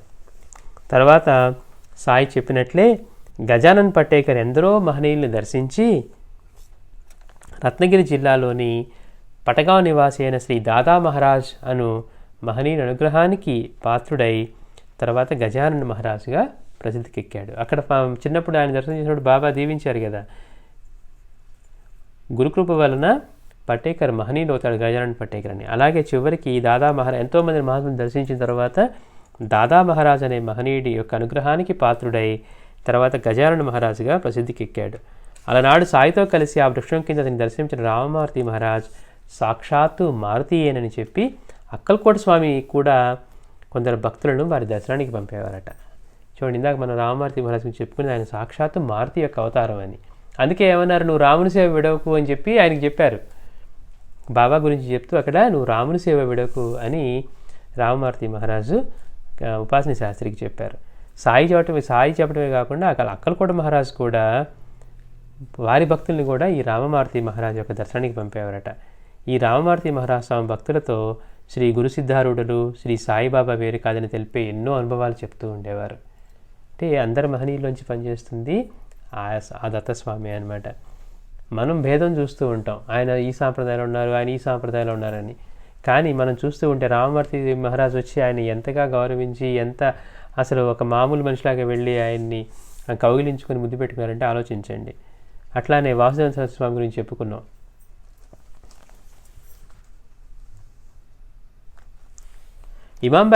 ఇమాంబాయ్ చోటేకర్ అని ఒక భక్తుడు ఇలా చెప్పారు, నాకు తెలిసిన 2 మహనీయులు బాబా వల్ల ఉద్ధరింపబడ్డారు. అంటే సాయి దగ్గర అన్ని మతాలకు చెందిన వారు ఉద్ధరింపబడ్డారు. అట్లా 2 ముస్లింలు బాబా వల్ల ఉద్ధరింపబడ్డారు. ఇందాకే మనం అనుకున్నాం, ఈయన రెడ్ హిల్ స్వామి. మా ఊరికి చెందిన షేక్ అబ్దుల్లాతో బాబా అన్నారు, మనం ఈరోజు చనిపోయినా మామూలుగానే 3వ రోజు కూడా గడిచిపోతుంది అన్నారు. చూడండి, ఇది అందరికీ వర్తిస్తుంది అనమాట. బాబా బోధ ఒక భక్తుడితో అంటూ ఉన్నారట, అబ్దుల్లాతోటి, షేక్ అబ్దుల్లాతో, మనం ఈరోజు చనిపోయినా కానీ మామూలుగానే 3వ రోజు గడిచిపోతుంది. అంటే మనం ఏదో జరిగిపోద్ది, ఇవన్నీ ఎలా జరుగుతాయి తర్వాత ఇవన్నీ అని అనుకుంటూ ఉంటాం, కానీ ఏ మార్పు ఉండదు. 3వ రోజు కూడా మామూలుగానే గడిచిపోతుంది. ఇల్లు, భూమి మొదలగు వాటి వల్ల ఏంటి ప్రయోజనం అన్నారు. అంటే ఎక్కడో కానీ ఇలా బాబా మనకి చెప్పిన కనపడవు. కానీ ఈ భక్తుడితో అన్నారంటే వాళ్ళ పరిపక్వతను బట్టి కానివ్వండి, బాబా మనకి అలా చెప్పలేదు కాబట్టి మనకేమి వర్తించదు అనుకోకూడదు అనమాట. మన ఆలోచన అయినా కనీసం మనం మార్చుకోవడానికి, తెలుసుకోవటానికి. బాబా అన్నారు, మనం ఈరోజు చనిపోయినా మామూలుగానే 3వ రోజు గడిచిపోతుంది. ఇల్లు, భూమి మొదలగు వాటి వల్ల ఏంటి ప్రయోజనం అన్నారు. షేక్ అబ్దుల్లా స్వగ్రామానికి తిరిగి వచ్చి తన ఇల్లు, వాకిలి, భార్యాబిడ్డలకు అప్పగించి వీధులలోనూ మహాత్ముల సమాధుల దగ్గర కాలం గడుపుతూ ఎప్పుడు తనలో తానే గొనుక్కుంటూ ఉండేవారు. అంటే అతను చెప్పినట్టు, బాబా చెప్పిన దాన్ని వెంటనే అతనికి అర్థమైంది. అందుకని ఇంక ఇవన్నీ తన భార్య బిడ్డలకు అప్పగించేసి ఆయన మాత్రం మహాత్ముల సమాధుల దగ్గర కాలం గడుపుతూ ఎప్పుడు తనలో తాను గొనుక్కుంటూ ఉండేవారట. అడగకుండా ఎవరైనా పెడితే తినేవాడు. అతనికి 12 సంవత్సరాల్లో అద్భుత శక్తులు ప్రాప్తించాయి. ఒకప్పుడు నేను ప్రాణమవుతూ ఉంటే నన్ను వెళ్ళవద్దు అని ఒక చోట పాము తారసెలుతుంది అన్నారు. ఇమాంబాయ్ చోటేకర్ అని చెప్తున్నాడు అనమాట. ఒకసారి నేను ప్రాణమవుతూ ఉంటే నన్ను వెళ్ళవద్దని ఒకచోట పాము తారసెలుతుందని అన్నాడు. అది పగలు కావడాన నేను అతని మాట వినలేదు. అతన్ని చెప్పిన చోటే పాము కనిపించింది. మరోసారి అతనితో మా ఊళ్ళో బీడీలు అమ్ముకునే అబ్బాస్ సేట్ భార్యాబిడ్డలను విడిచి ఎందుకు పిచ్చివాళ్ళ తిరుగుతావు అన్నారట. ఆయనేమో గొప్ప స్థితిని పొంది తిరుగుతూ ఉంటే ఒక బీడీలు అమ్ముకునే అబ్బాస్ సేట్ అతనేమన్నాడు, ఎందుకు భార్యాబిడ్డలు వదిలేసి నువ్వు పిచ్చివాళ్ళకి ఇట్లా తిరుగుతున్నావు అంటే, అవన్నీ భార్యాబిడ్డలకి తన ఆస్తిపాత్రలను ఇచ్చేసి ఇంక సాధన చేసుకుంటూ మహాత్ముల సమాధుల దగ్గర వాటి దగ్గర చేసుకుంటూ 12 సంవత్సరాల్లో గొప్ప స్థితిని పొందాడనమాట. మరి ఆ స్థితి బయటకు తెలియదు కాబట్టి చూస్తానికి పిచ్చివాళ్ళ కనబడ్డాడని, ఎందుకు నీ భార్యాబిడ్డలు తీసుకుని పిచ్చివాళ్ళ తిరుగుతావని అంటే ఆయన అన్నారట, నీకే తెలుస్తుందిలే అన్నారు. అబ్బాస్ మళ్ళీ అట్లానే అన్నాడు. అప్పుడు అతని వైపుకు ఒక అదృశ్య వస్తువు విసిరినట్లు తన పిడికిలి విసిరి, నువ్వు అలాగే అవుగాక అన్నారట. అబ్బాస్ సేట్ ఆ క్షణంలోనే ఇల్లు వ్యాపారం విడిచి పిచ్చివాడై వీధుల పాలయ్యాడు. ఈయన పిచ్చివాడు అనుకున్నారు, అతను నిజంగా పిచ్చివాడయ్యాడు. ఈయనేమో మహనీయ స్థితిలో ఉన్నాడు. అట్లా భోపాల్ నుండి అన్వర్ ఖాన్ అనే ఒక వ్యక్తి వచ్చి ఒకప్పుడు షిరిడీ వచ్చి చావడిలో 12 మాసాలు ఉన్నాడు. అతడు తనకు సంసారం వద్దన్నాడు. ఖురాన్ 1వ అధ్యాయంలో ఒక వాక్యాన్ని అర్ధరాత్రి 101 జపించమని, దరూద్ అనే అధ్యాయం పఠించమని కూడా సాయి చెప్పారు. అంటే బాబా దగ్గరికి వచ్చి ఎంతోమంది ముస్లింలు కూడా సాధన చేస్తూ ఉండేవారనమాట. మనం మరి తర్వాత ఒక రోహిల్లా ఉండేవాడు, అతనైతే ఎంతో పెద్దగా ఆయన ఈ చదువుతూ ఉండేవాడట. అందరికీ ఆయనకి వాయిస్ కూడా కర్ణకఠోరంగా ఉండేదట. ఇంత నిద్రభంగం చేస్తున్నాడు అన్నా కానీ బాబా దగ్గరికి వెళ్ళినా కానీ బాబా లేదు అతను నాకు ఎంతో మేలు చేస్తూ ఉన్నాడు అని. అంటే ఆ రోజుల్లో ఎంతమంది వచ్చి ఆయన దగ్గర ఇలాంటి హిందువులు ఎంతమంది ఉద్ధరింపబడ్డారు, అలానే ముస్లింల వాళ్ళు ఎంతమంది ఉద్ధరింపబడ్డారు. కేవలం నాకు సంసారం వద్ద బాబా దగ్గర 12 మాసాలు ఉంటే బాబా ఏం చేశాడట, నువ్వు ఖురాన్లోని ఈ అధ్యాయాన్ని ఒక వాక్యం 101 సార్లు జపించమని, దరూద్ అనే అధ్యాయాన్ని పఠించమని కూడా చెప్పారట. తర్వాత బాబా అతనికి పాలకోవ ప్రసాదంగా ఇచ్చి అరేబియాలోని బాగ్దాద్ నగరానికి పొమ్మని ఆదేశించారు. అతడు బొంబాయి వెళ్ళేసరికి అక్కడ కాసిం అనే శ్రీమంతుడు చిత్రంగా అన్వర్ ఖాన్ అరేబియా వెళ్ళే ఏర్పాట్లు చేశాడు. అతడు మరెప్పుడు తిరిగి రాలేదు. హీడాబేగ్ అనే భక్తుడు సాయిని దర్శించాడు. అప్పుడు ఢిల్లీ నుండి యాకూబ్ అనే మౌల్వీ కూడా షిరిడీ వచ్చి అహర్నిశలు ఖురాన్ పారాయణ చేస్తూ ఉండేవాడు. సాయి ఒకరోజు రాత్రి 3 గంటలకు హీడాబేగ్తో, నువ్వు ఇక్కడ ఉండవద్దు, కర్నాట్ సమీపంలోని కంటోన్మెంట్ దగ్గరుండు, నీ పేరు పంజాబ్ షా అన్నారు. ఇతడు కర్నాడ్లో గొప్ప హకీమ్గా పేరు పొందాడు. అంటే మనకి బాబా దగ్గరికి వచ్చి మహాత్ములైన వాళ్ళు, ఆయన దగ్గరికి రాకుండానే మహాత్ములైన వాళ్ళు, బాబానే వాళ్ళ దగ్గరికి వెళ్ళి, ఇప్పుడు మనం చూసినట్టు శాంతావంజీ మహారాజ్ కానీ, లేకపోతే రెడ్ హిల్స్ స్వామి కానీ, ఇట్లా ఎంతోమంది మహాత్ముల్ని ఆయన తీర్చిదిద్దారనమాట. గజానన మహారాజుని కానివ్వండి, రామమారుతి మహారాజు, వీళ్ళందరూ కూడా అట్లా వీళ్ళందరూ సాయి నాటిన కల్పవృక్షాలన్నమాట. మనం వచ్చేవారు మాస్టర్ గారి గురించి చెప్పుకుందాం. అంటే మనకి చరిత్రలో ఆయనకి రాసిన గ్రంథంలో ఆయన గురించి చెప్పలేదు, కానీ నిజానికి మనం అనుకున్నట్లు పెద్ద కల్పవృక్షం ఏదైనా ఉందంటే మనకి అది భరద్వాజ మాస్టర్ గారు అనమాట. శ్రీ సచిదానంద సద్గురు సాయినాథ్ మహారాజ్ కీ జై.